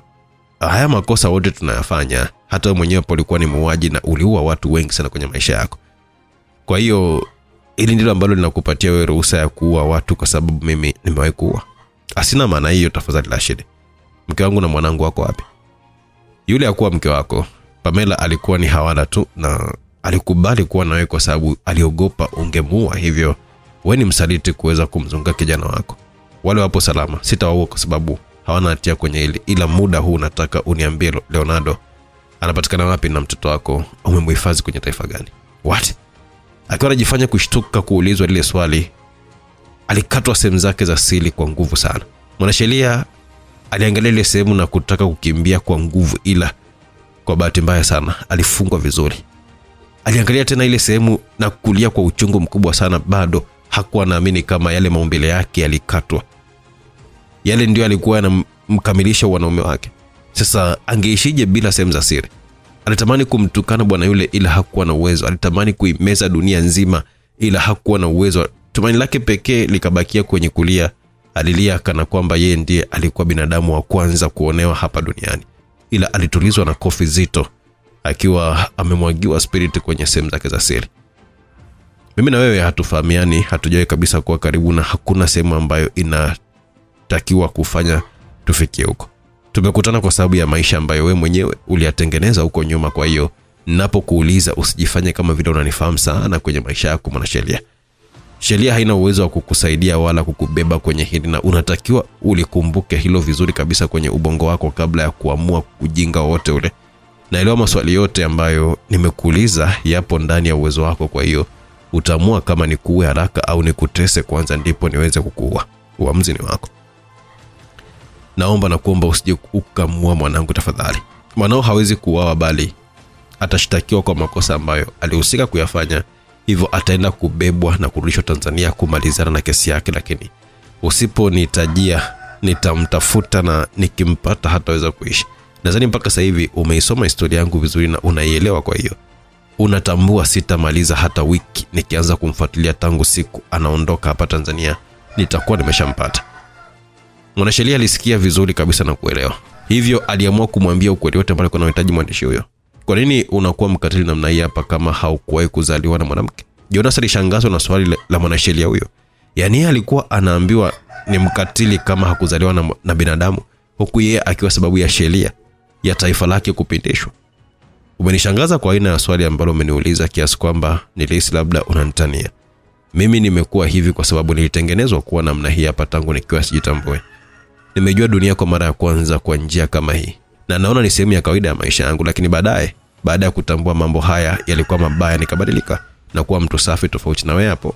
Wewe umezaliwa kwenye maisha ambayo yalikufundisha binadamu, ila kwa bahati mbaya baadaye ukaamua kubadilika mwenyewe kuzipenda zaidi pesa. Huenda unaona mimi ni mkatili kwa sababu huoni madhara ambayo unayaleta kwa watu wako kwa sheria za kijinga ambazo unazizinisha. Watu wanauawa, unatuma watu kwa familia za watu wengi sana ambao wanakuwa wanapingana na wewe, ukiwa unajifariji kwamba ni mtu safi kwa sababu tu hauoni ambayo watu wako wanakuwa wanayafanya. Ila niamini mimi, hakuna binadamu mshenzi duniani kama mwanasiasa au mtu ambaye siasa imebadilisha, hata kama sio mwanasiasa Moses. Haya yote unayafanya kwa sababu ya kupata nini baadaye? Ukweli na haki ndio jambo nalipigania kwa sasa. Unaenda kufanya nini baada hapa? Nilikuwa nataka kusahau kukwambia. Leo serikali inapinduliwa. What? Hivi ninavyozungumza Ramadhani Ngonyani yuko nyumbani kwa Anthony Mkwavinyika. No, Usiniambie kwamba umemshawishi CDF kumuua mkurugenzi wa usalama wa taifa. Yes, mpaka muda huu huenda tayari ameuawa, na baada ya hapa anaenda Ikulu wakati mimi naenda kumaliza na Leonardo. Hebu niambie unanitania. Hatujawahi kuwa watani. Nipo hapa kuwa wewe. Unahisi ni kipi kitafanya uhisi mimi na kutania kuhusu hili? Utaliingiza taifa kwenye matatizo mazito sana kama CDF akichukua Ikulu tena bila rais kuwa na taarifa za kupinduliwa. Wewe ni msomi mkubwa ambaye unaelewa vizuri kwamba mapinduzi waga yanatangazwa baada ya ushindi. Hauoni hata aibu kuniambia taifa litaingia kwenye matatizo baada ya kuliharibu taifa hili kwa miaka takriban 10 tena, wewe ukiruhusu hiyo sheria yako kuwapa taifa watu ambao sio hata wa Tanzania? Umejuaje kuhusu haya? Asipo hapo kwa bahati mbaya, najua ambayo unayafanya bwana mkubwa. Hili taifa litakuwa lipo kwenye mikono ya kijeshi mpaka utakapofika uchaguzi mkuu ujao, ambapo taifa litafumuliwa upya na mifumo mipya itaanzishwa. Tutakuwa na katiba ambayo hata rais hatakuwa juu ya sheria, ila ili akifanya makosa aweze kushtakiwa kwa uhuru. Tunahitaji taifa la haki, taifa ambalo viongozi wapo tayari kusikiliza wakosoaji, kikubwa kama wana hoja za kueleweka. Hatutaki taifa la kuua watu kwa sababu wapo tofauti na kiongozi fulani. Sitaruhusu hili litokee tena. Kwa hiyo naweza kusema nyie ni kizazi ambacho mlizaliwa kwenye nyakati mbaya sana, kwa sababu nyakati ambazo mlikuwa mnataka kulifanya taifa hili kuwa la masela milele ndizo nyakati ambazo mimi nimepata kuishi. Nina imani hata Ngonyani pia atakuja kukusaliti. Ikulu ni sehemu ambayo mtu akiingia hawezi kukubali kutoka, hivyo hata kama ukisema ukamilisha hili itakuwa ni kazi bure tu. Rashid anaweza kufanya hayo kama nitakuwa nimekufa, ila kama nitakuwa bado niko hai, basi amini kwamba hatafanya hilo kosa badani. Msalaba ulichoka kwenye kifua na tumboni. Sehemu hili imeanza kuvuja damu nyingi sana, akiwa kwenye maumivu makali sana. Mwanasheria mkuu alibaki analia kwa sauti ambayo haikuwa inaenda mbali, kwa sababu ilikuwa inapoteza taratibu, akiwa anashuhudia mwanaume huyo akienda kulikomboa taifa. Alitamani kujitoa pale, lakini hakuweza kwa sababu alifungwa. Alikuwa anakufa taratibu kwa kuendelea kujutia zile nyakati ambazo aliziishi vibaya kipindi yupo hai. Nitakuwa kistaarabu kwa sababu ni mkubwa mwenzangu. Anthony Mkwavinyika. Nikiwa nakuwa nilizipenda hadithi za zamani. Nilizipenda hadithi za historia ambazo zinanakishiwa kwa ubora, zilipambwa kwa sauti nzito za kishujaa. Ni hadithi ambazo ziligusia kuhusu Afrika halisi. Ziligusia namna watu kuwa wazalendo, lakini hazikusahau kuwaza kuwataja wale wazalendo ambao walistahili kupewa heshima ile. Hakika zilikuwa ni nyakati bora kuweza kuzaliwa na kusikia simulizi zile zikiwa zinaimbwa kila sehemu. Waliandikwa wapigania uhuru wengi. Afrika ilijaa watu wenye uthubutu na uwezo mkubwa sana ambao walikuwa wakikwamishwa na wenzao waliokuwa wanawasaliti tofauti na siku hizi. Alikuwepo Mnyamwezi wa kuitwa Mtemi Isike. Tuliwapata kina Kinjikitile Ngwale. Tuliwahi kuona kina Shaka Zulu. Lakini kama Tanzania tulibahatika kuwa na shujaa wa kihistoria, mwanaume ambaye siku anazaliwa tu alibatizwa kuwa shujaa wa taifa hili. Huenda usinielewe kirahisi, ila namzungumzia shujaa wa Iringa. Wajerumani mpaka leo hii ukitaja jina lake lazima washtuke. Ni lazima waangalie mara mbili na kuhisi kwamba huenda anaweza kuamka alipolala na kuwaletea mabalaa mengine. Mtu wa Mkwawa, wao wakimuita Mkwavinyika. Hili ni jina lenye thamani na heshima kubwa sana kwenye ardhi ya Wahehe. Ni jina ambalo ni alama ya ushindi na ushujaa kwenye ile ardhi. Kwa maana hiyo watu ambao wanapaswa kupewa jina hili ni wale watu wazalendo, watu ambao wapo tayari kumwaga damu zao kuweza kulipigania hili taifa, na sio wapuuzi kadhaa kama wewe hapo. Wana dunia inawaimba zaidi wale ambao walionekanika wakati wa mitandao ya kijamii. Ndio maana mashujaa hawa wakubwa wanasaulika wakati ndio waasisi wa hizi mbio za kudai uhuru. Huyu kwangu ni shujaa wa maisha. Najutia nafsi yangu kusikia mtu kama wewe ndiye ambaye umepewa jina la shujaa huyu. Ilikuwa ni sauti ya mkuu wa majeshi akiwa anaingia sehemu ya bwawa la kuogelea ambako mkurugenzi wa usalama wa taifa bwana Anthony Mkwavinyika alikuwa amemkunja binti wa watu huku akiwa anaweweseka kwa utamu. Ile sauti ndio ilimshtua yule binti akiwa bila nguo hata moja, hali ambayo ilimfanya kujiziba mkono mmoja kifuani na mwingine sehemu za siri, wakati akiwa anakimbia kutoka eneo hilo na mkurugenzi akiwa anavuta taulo kujifunika vizuri. unatafuta nini kwangu wewe mpuuzi mpaka unaingia kama kwako na kuharibu starehe za watu? Sauti ya mkurugenzi ilionyesha kabisa kukeleka na lile. Watu wanakufa, taifa halieleweki limeingia sehemu gani. Wewe mwenyewe hapo hauna uhakika na usalama wako na bado unakesha ukishinda kuwainamisha mabinti wadogo tu wa vyuo hawa, kuwaharibia tu maisha ambayo umeshinda kabisa kuyatengeneza. Toka nyumbani kwangu sasa hivi au nitakutoa kwa lazima, tena kwa aibu kubwa sana. Una uhakika na hilo bwana Anton? Unamaanisha nini? Unawaza ngono tu hata hujui ni kipi ambacho kinaendelea, sio? Kipi kimetokea? Mwanasheria mkuu amekutwa akiwa amekufa kikatili na kutelekezwa mahali ambapo kwa mtu wa aina yake hakutakiwa kufia pale.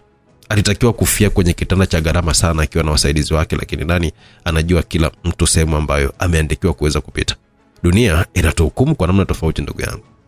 Kwa kiongozi mkubwa wa kijeshi kama yeye kuongea maneno kama yale huku siku kadhaa nyuma akiwa ametoka kumpa tahadhari kwamba alikuwa anapanga kulipindua taifa, haikuwa ishara nzuri. Umefanya nini kinyongo jani? Umefanya nini? Naanzia kwako. Leo naipindua serikali. What? Kuanzia masaa mawili yajayo taifa hili linaenda kuwa chini ya utawala wa kijeshi. Hilo liwezi kutokea. Kwa sababu zipi? Amiri jeshi mkuu ni rais na ndiye ambaye anatoa amri ya mwisho kuhusu jeshi letu. Upo sahihi, lakini unaelewa uzito wa kauli yangu kwenye hili jeshi. Unataka kuniambia nini? Jeshi lote linisikiliza mimi Anthony. Huu mpango haujaanza leo. Wale ambao sikuona kama wapo na mimi nimewaua wote kwa usalama wa taifa hili. Kwa hiyo hata hii nyumba yako pia imezungukwa na Ikulu. Kwa hiyo hata nyumba yako imezungukwa na Ikulu, naenda baada ya kukuua wewe. Unataka kuniua mimi? Hilo ni kosa ambalo huwezi kulifanya. Au unaelewa kwamba hapa upo mwenyewe bila hata msaada wote ule? Unajua hilo? Wakati mkuu wa majeshi akiwa anaendelea kuongea, walianza kuingia wanaume wenye magwanda mle ndani. Ni combat tu ambazo zilikuwa zinaongea huku akiwa anatoa heshima kwa kiongozi wao, jambo ambalo mkurugenzi lilimfanya pagawe. Walinzi wake waliwaona akiwa na uawa mmoja baada ya mwingine bila huruma mpaka walipoisha wote, ndipo akawa ameamini lile jambo lilikuwa la kweli na hakukuwa utani kama ilivyokuwa inamwambia akili yake. Ngonyani, umefikia sehemu mbaya ndugu yangu sana kabisa, kama mimi na wewe tunapaswa kufikia huko. Tafadhali, hili taifa halitakiwi kuishia hapa. Kuna namna nyingine tunaweza kufanya. Nakumbuka ni mara nyingi sana nimekufuata kukuelezea kuhusu madhara ya haya mambo. Tangu muda wewe unajua kabisa kwamba tunaongozwa na watu wazalimu na kibaya zaidi, watu ambao sio wa Tanzania, lakini haukuwahi kabisa kujali hata siku moja.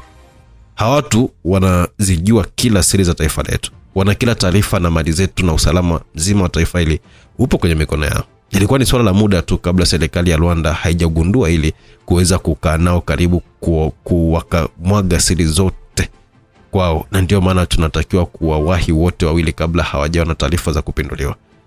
Haya yote nilikusisitizia mapema, lakini haukuwahi kabisa kunisikiliza hata siku moja. Uliniona kama mtu ambaye sina akili timamu hata pale nilipokuwa nimejaribu kusisitiza sana. Wewe kama kiongozi mkuu wa usalama ulikuwa na nafasi ya kufanya mambo kuwa bora zaidi ya pale. Ulikuwa unaweza kusimamia haki na usalama wa taifa hili, lakini badala yake uliwatumia vijana wako kwenye kufanya ubaradhuli ambao umetufikisha sehemu mbaya sana kama hii kwa sasa hivi, na bado unadai haya mambo hayatakiwi kuishi hapa. Kama kuna watu ambao kwa namna moja au nyingine hawakupaswa kuzaliwa kabisa, basi utakuwa ni wewe. Wewe na wenzako ni wanadamu ambao mlizaliwa kimakosa, na ndio maana mnaifanya dunia kuwa sehemu mbaya na ya kutisha kwa viumbe wadhaifu. Hiyo ni sababu kubwa ambayo inanifanya mimi nisikupatie nafasi ya wewe kuweza kuishi tena. Alimalizia kauli yake kwa kutoa bastola zake mbili na kumtwanga mkurugenzi risasi zote kwenye mwili wake mpaka taulo likamtoka mwilini, akabaki anaelea kwenye maji akiwa uchi. Maisha yangu baada ya utawala Ikulu. Zuberi Kahigwa. Rais wa Tanzania alishangazwa na maamuzi ya rafiki yake. Rafiki yake alifanya moja ya makosa makubwa kuweza kuondoka nyumbani kwake, sehemu ambayo alikuwa anamwangalia kwenye kamera. Alikuwa anasubiri mwandishi aweze kufika kwa mwanasheria mkuu ndipo aagize watu wake eneo lile waweze kumalizana naye, lakini sababu zote zimeharibika baada ya Moses Nathan kuondoka ghafla, hivyo hakuwa na uwezo wa kujua ni wapi alikuwa anaenda, hasa baada ya bwana huyo kuzima simu yake ili asipatikane. Hilo lienda kwa muda mpaka alipokuwa amepokea simu hiyo haikuwa nzuri, ambayo ilitoka kwa jeshi la polisi. Ilipotiwa msafara wa mwanasheria mkuu ulivamiwa na mtu asiyejulikanika akiwa Boko Magengeni, na hakuna mtu ambaye alikuwa anajua ni wapi mwanasheria huyo alikuwa anaelekea. Polisi walikutana na mauaji tu lile eneo la tukio, ila yeye hakuwepo, hivyo wakatambua alikuwa ametekwa. Lakini umbali wa kilomita 1 tu kutoka pale alipotekwa walikuta gari yake ikiwa imetelekezwa, na ndipo wakazingira lile eneo, na walivyokuwa wameyakuta ndani hayakuwa mazuri. Ilikuwa natisha kwa sababu bwana huyo alikuwa ameuawa. Zile taarifa zilimfikia Rais Zuberi Kahigwa. Ni taarifa ambazo hazikumshtua kwa sababu alitarajia mapema sana kwamba zitatokea, na ilikuwa ni sehemu ya mpango wao na kaka yake bwana yule atolewe sadaka. Alitakiwa kutumika kufanikisha zoezi lao, lakini jinsi alivyokufa ndilo jambo lilikuwa linamtia shaka. Alikuwa kwenye ofisi yake akiwa anawaza mengi. Alikuwa amekalia kiti ambacho kila mtu alikuwa anatamani kukalia Tanzania. Alikuwa akiangalia ile ofisi yake kwa umakini, huenda kwa sababu alijua anaelekea tamati, ila zimu ilikujualo hadi kule likakwisha, aliamini hivyo.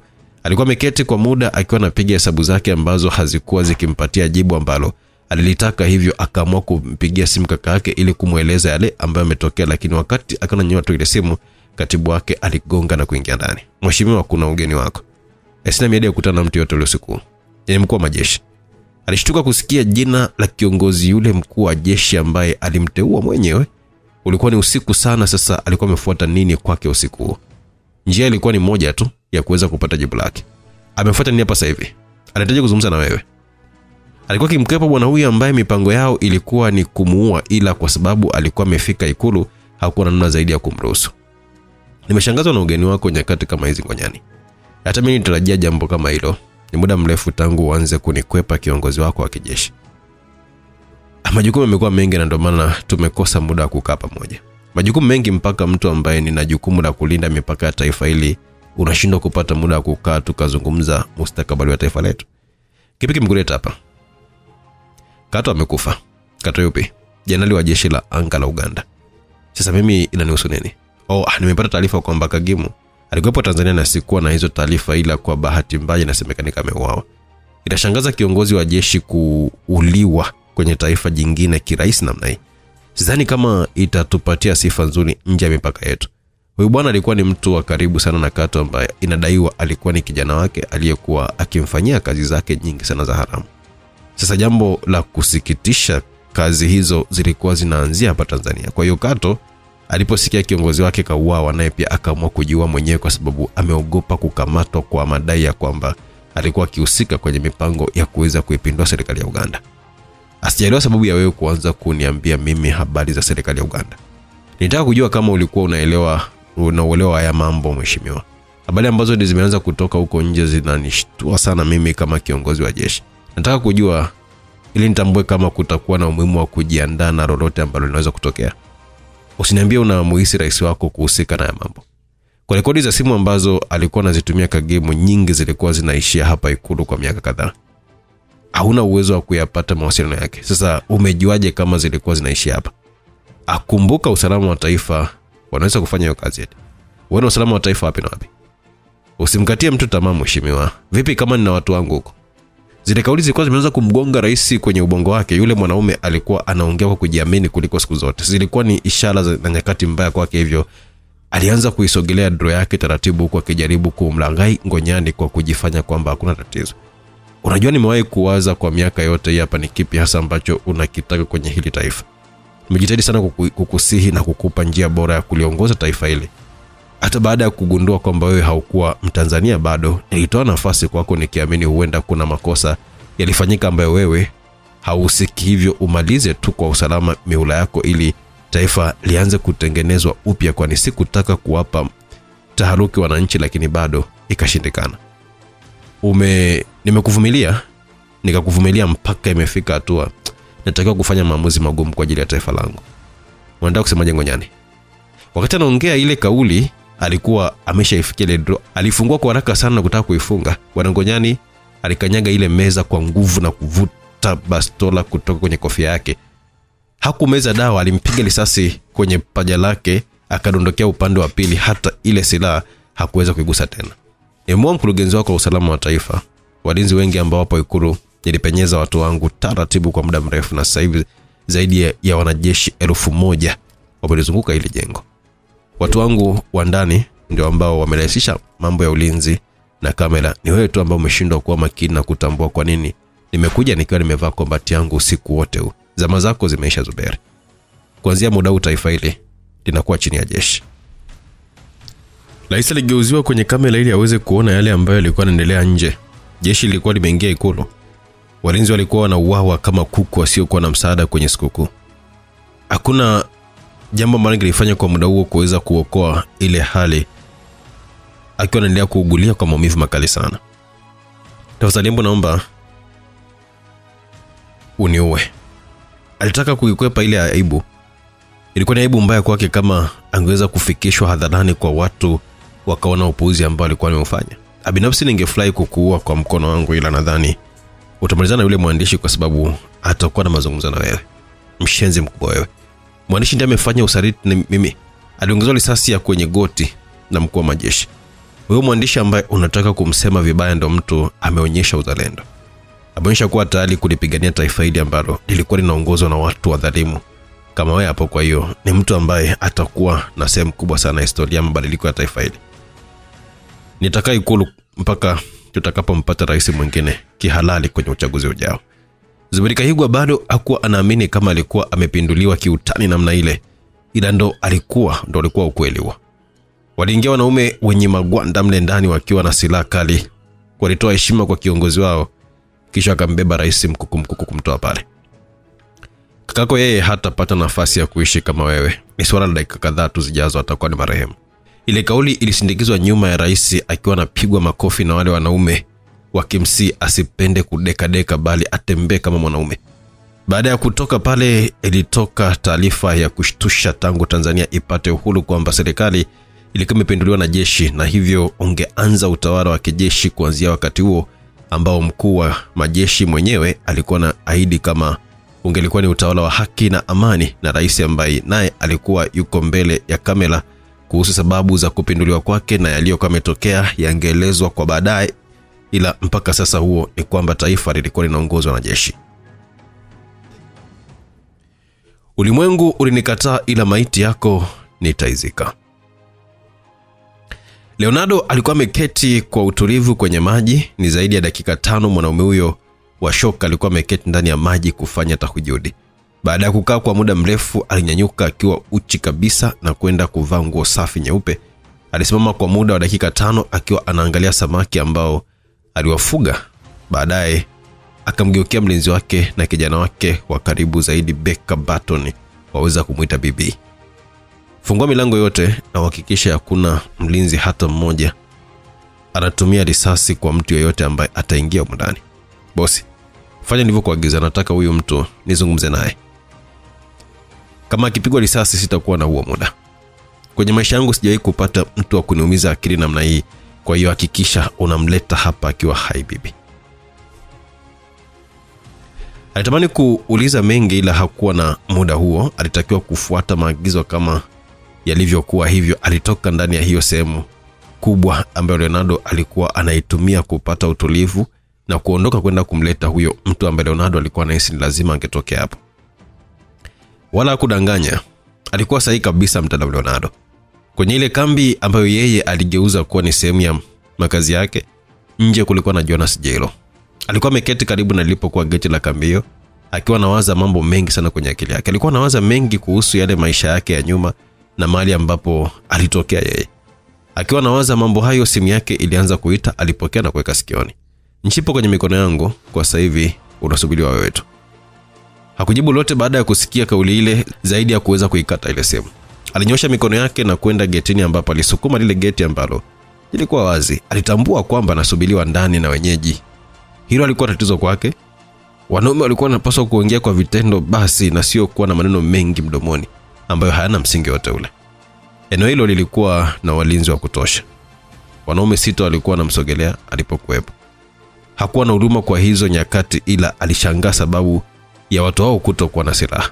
Alikuwa ni mtaalamu kwa huo ulimwengu, hivyo alitambua kwamba Leonardo alikuwa anataka kukutana naye akiwa hai.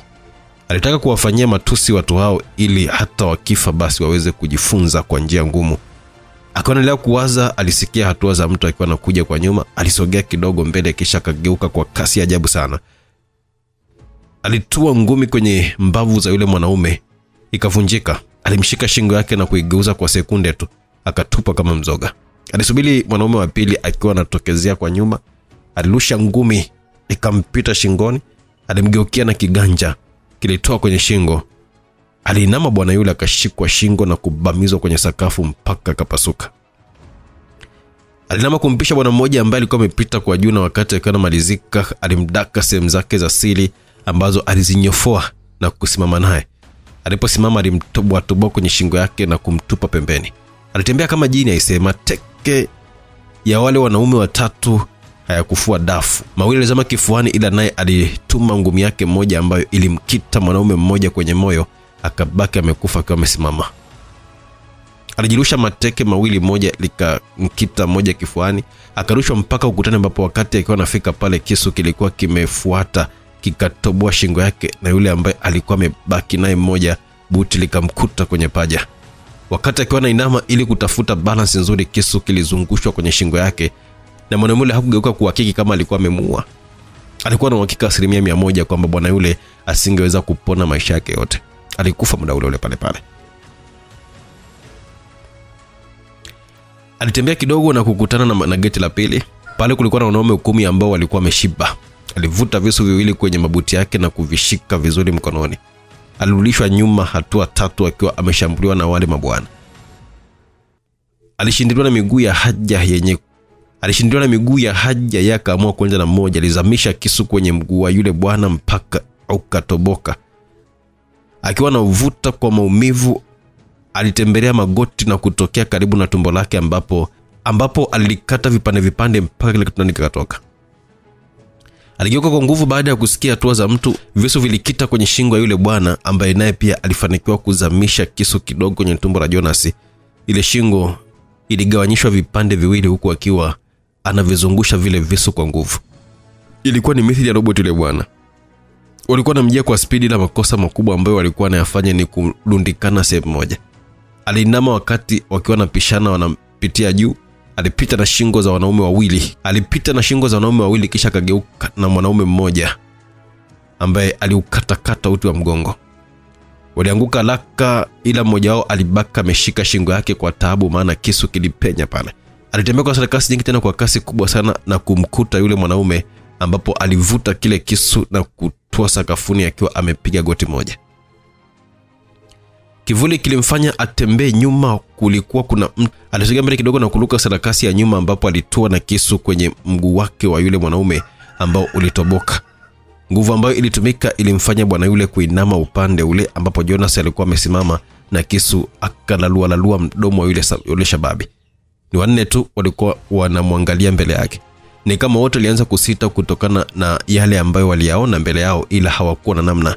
Ilikuwa ni lazima waweze kumalizana na bwana huyo. Speed yao ilikuwa ni ndogo.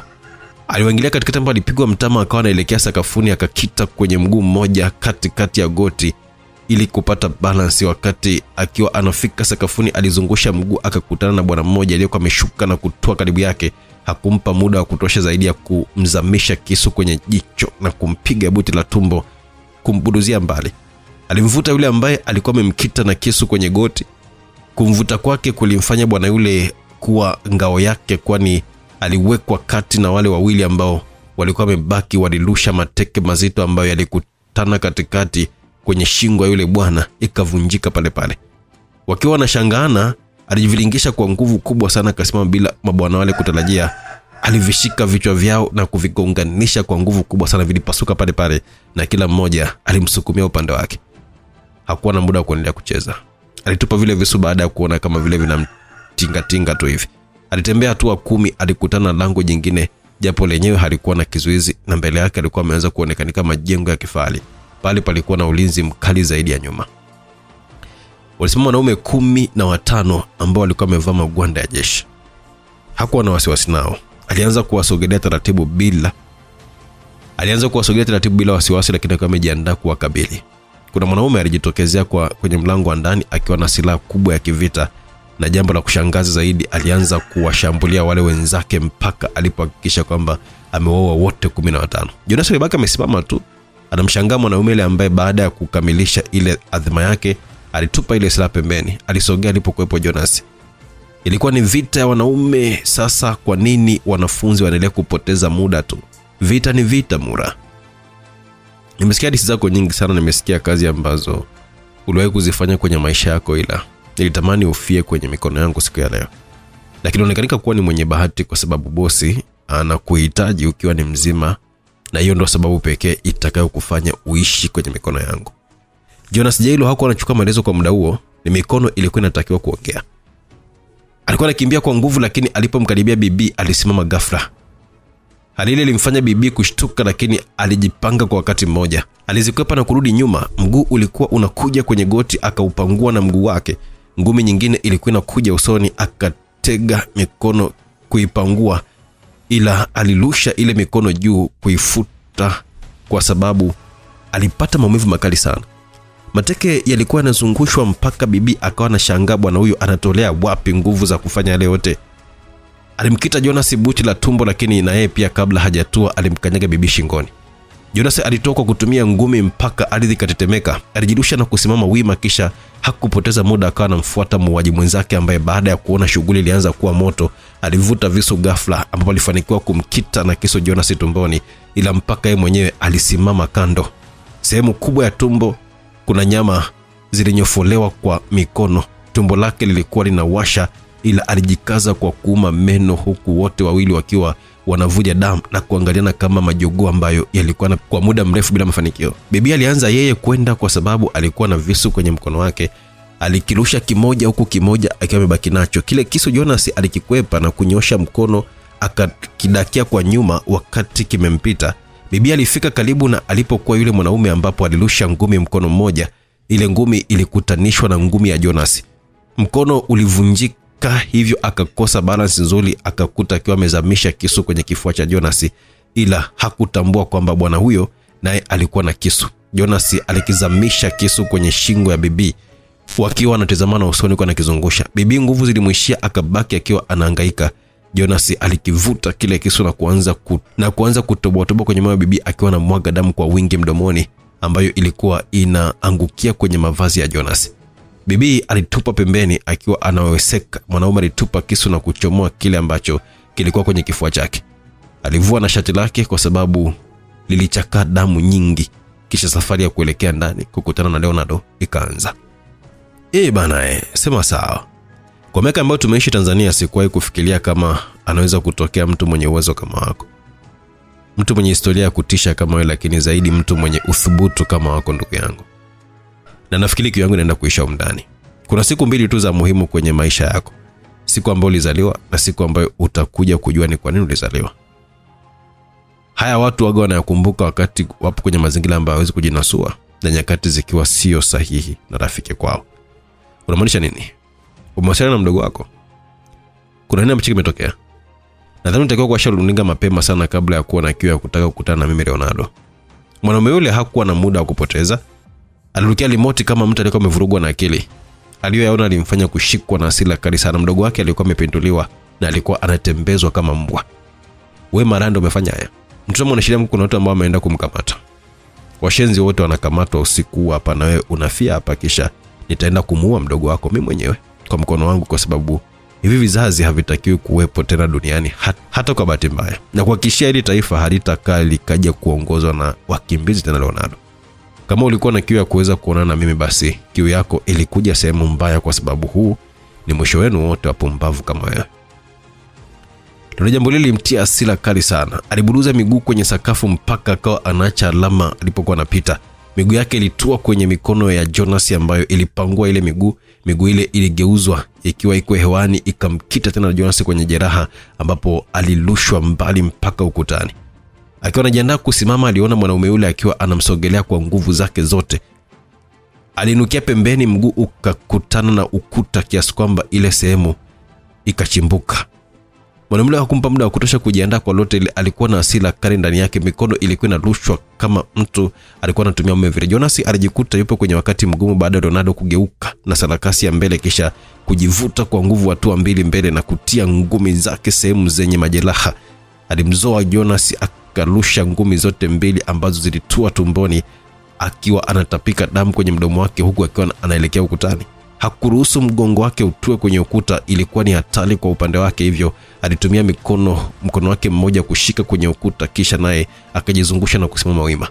Walitaka kwanza kuhesabu na moja tena. Mwanaume alitema damu na kujifuta mdomo wake kisha akamsogelea Leonardo. Leonardo alivuta mnyororo mzito sana ambao ulikuwa huko ukutani, alianza kuvilingisha kwenye kiuno akiwa anamfuata Jonas. Alirusha kwa nguvu, Jonas akaukwepa, aliona ukiwa unarudishwa kama angezuba ungemdaka shingo yake. Aliukwepa tena lakini Leonardo alimfikia. Alirusha ngumi ikiwa imezungushwa na ule mnyororo.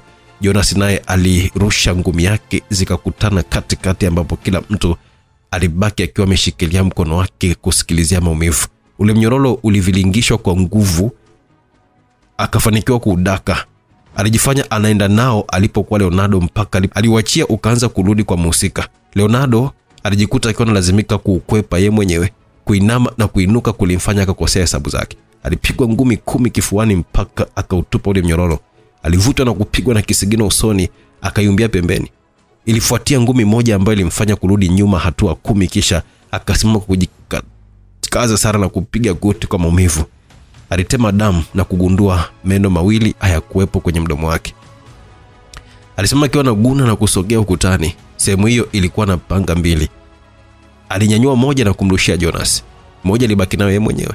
Walitakiwa kujaribu kila aina ya mapigano mpaka mshindi aweze kupatikana. Leonardo akiwa anatembea na upanga wake kwa kasi kama aliumba yeye, ulikuwa unazungushwa kwenye kiuno mithili ya mtu ambaye alikuwa yupo kwenye mashindano ya kumpata mtoto wa mfalme. Alirusha mpira mmoja ambao ulikuwa karibu yake, ulimfikia Jonas akaukata kwa upanga wake, lakini wakati akiwa anafanya yale yote alipishana na upanga ambao ulimkosa kwenye shingo, akafanikiwa kurudi nyuma.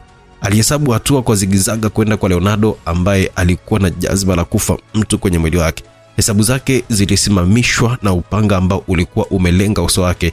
Alinamia nyuma kisha akawa amejivuta mbele akiwa na Leonardo akapiga juu. Leonardo aligundua kuwa alikuwa ameguswa kwenye kiuno, damu ilianza kutoka.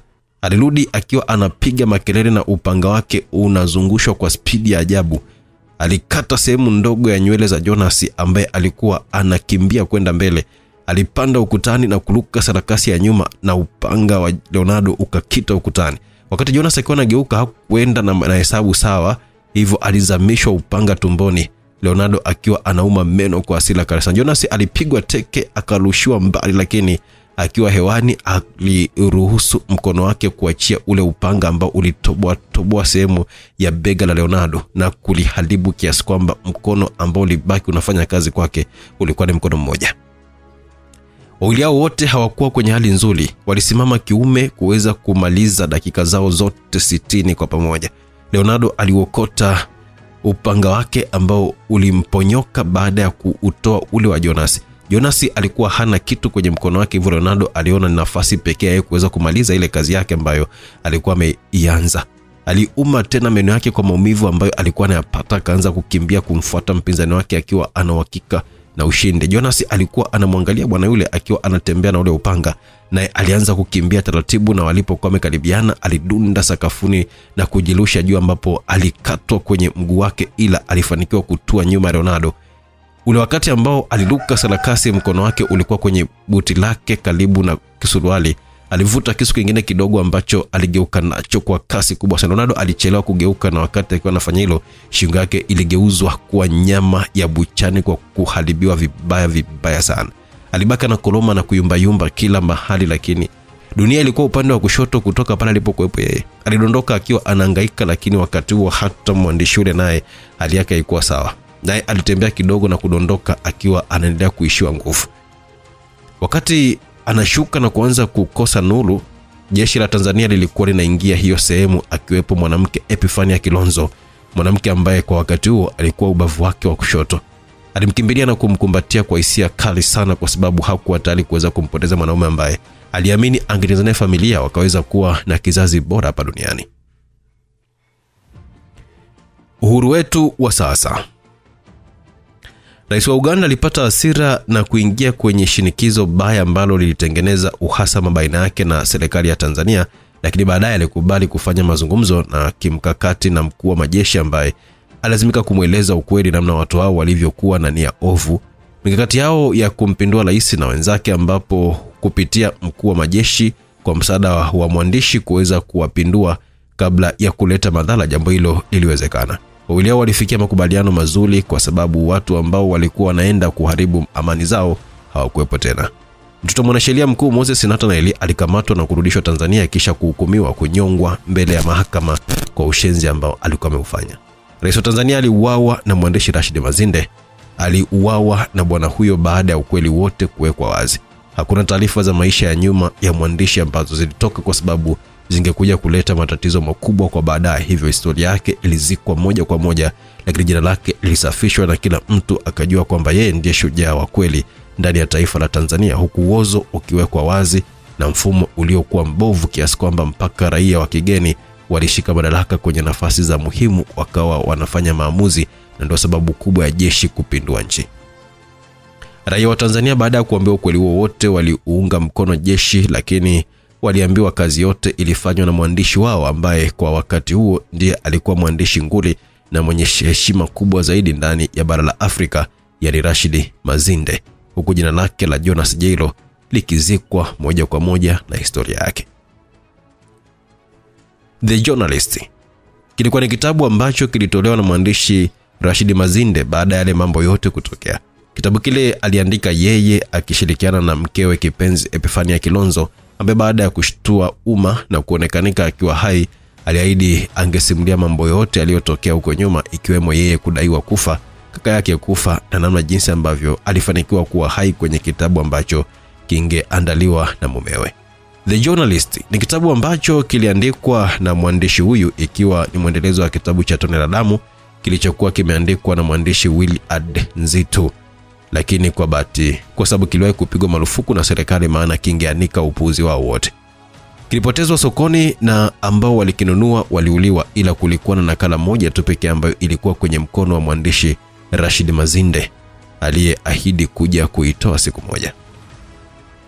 Kitabu kilikuwa kinamuelezea mwandishi wa habari, kilielezea changamoto alizokutana nazo mwandishi wa habari kwa kutaka kufanya jambo ambalo lilikuwa ni la kizalendo na kutimiza majukumu yake. Mwandishi huyo kile ambacho alikuwa anajaribu kukiandika kililowanishwa kwa damu na wenye mamlaka kwa silaha za moto, kwa sababu hawakutaka upuuzi wao uweze kuanikwa hadharani kila mtu akauona. Ipi nafasi ya mwandishi wa habari katika jamii? Amani Kilonzo anasimama kama alama ya ushindi, nafasi ya mwandishi wa habari kwenye kuikomboa jamii na uzalendo. Mwandishi hapewi nafasi ya kufanya kazi yake kwa amani na uhuru kwa sababu uwajibikaji wake unaanika maovu ya serikali, maovu ambayo yanaendelea kwenye jamii, ubaradhuli wa viongozi wanaoendesha serikali ndani ya bara la Afrika na dunia kwa ujumla. Mwandishi anahitaji nafasi ya sikike. Mwandishi anahitaji apate nafasi ya kuandika kile anachoona kinafaa na kinaweza kuwa sehemu ya ukombozi. Kwa bahati mbaya viongozi hawampi mwandishi nafasi hiyo. Wanamnyima ili awasifie na kuandika vizuri mazuri yao kwenye dunia ya kishenzi ambayo kila mtu ananunulika anatokea na habari. Amani Kilonzo, mwanaume huyo, anaitumia nafasi yake kuweza kuanika uozo kwenye jamii, uozo ambao unawafanya watu wasijue vitu vinavyowafanya wasiendelee haraka kwenye mataifa yao, vitu ambavyo vinawafanya viongozi wageuze ikulu kuwa kama geto la kulalia. Hata kifo chake ni ishara ya ushindi kwake, ila damu yake iliyomwagika ilikuwa ni alama ya ukombozi na nuru kuingia Tanzania. Tanzania kukomboka na kazi yake ikaendelezwa na waandishi wengine, akiwemo mwanaume pekee ambaye alithubutu kulikomboa taifa kutoka kwenye serikali dhalimu ya Warwanda, wawili ambao walikuwa wamelishika taifa pabaya. Naam, tulikuwa pamoja mimi na wewe tangu mwanzo mpaka mwisho kuweza kuwafuatilia waandishi hao na jinsi uandishi wao ulivyokuwa wa muhimu kwenye hii dunia ya kisasa. Binafsi nitoe shukrani zangu za dhati kwako kwa kuwa sehemu ya simulizi hii. Na mimi nimevumilia tangu mwanzo mpaka hapa, hakika najivunia kuwa na wewe kwenye safari yangu. Mungu aendelee kukubariki na kukujazia pale ambapo unatoa kwa ajili ya kusikiliza simulizi hii. Kwa leo nabeba kila kilicho changu na kuondoka kutoka kwenye studio hizi za Simulizi Max mpaka nitakaporudi saa nyingine kwa ajili ya maandalizi ya simulizi ya Kijakazi Amaira ambayo utaipata kupitia YouTube channel ya Simulizi Max. Bila kusahau WhatsApp channel ya Simulizi Max kwa kutext kupitia nambari 0677062012. Hadithi hii imeandikwa na mtaalamu Fabian Babuya, mwandishi nguli na bomba sana ambaye amekuwa akiletea simulizi nyingi sana. Na Matunda ilivyokuwa imeleta mambo ya kutisha, lakini mwisho ukawa ni ukombozi wa Tanzania. Anasema mwandishi, niseme asante mpaka hapa, sina la ziada tena, panapo majaliwa tukutane ndani ya simulizi ijayo, Gereza la Hazwa msimu wa pili. Kama hujaipata Gereza ya Hazwa msimu wa kwanza, basi tembelea YouTube channel ya Simulizi Max, utaipata hapo yote pamoja katika msimu wa pili. Mimi mwandishi wako anasema Fabian Babuya, msimuliaji wako director Owen kutoka hapa Simulizi Max. Mpaka wakati ujao, bye bye.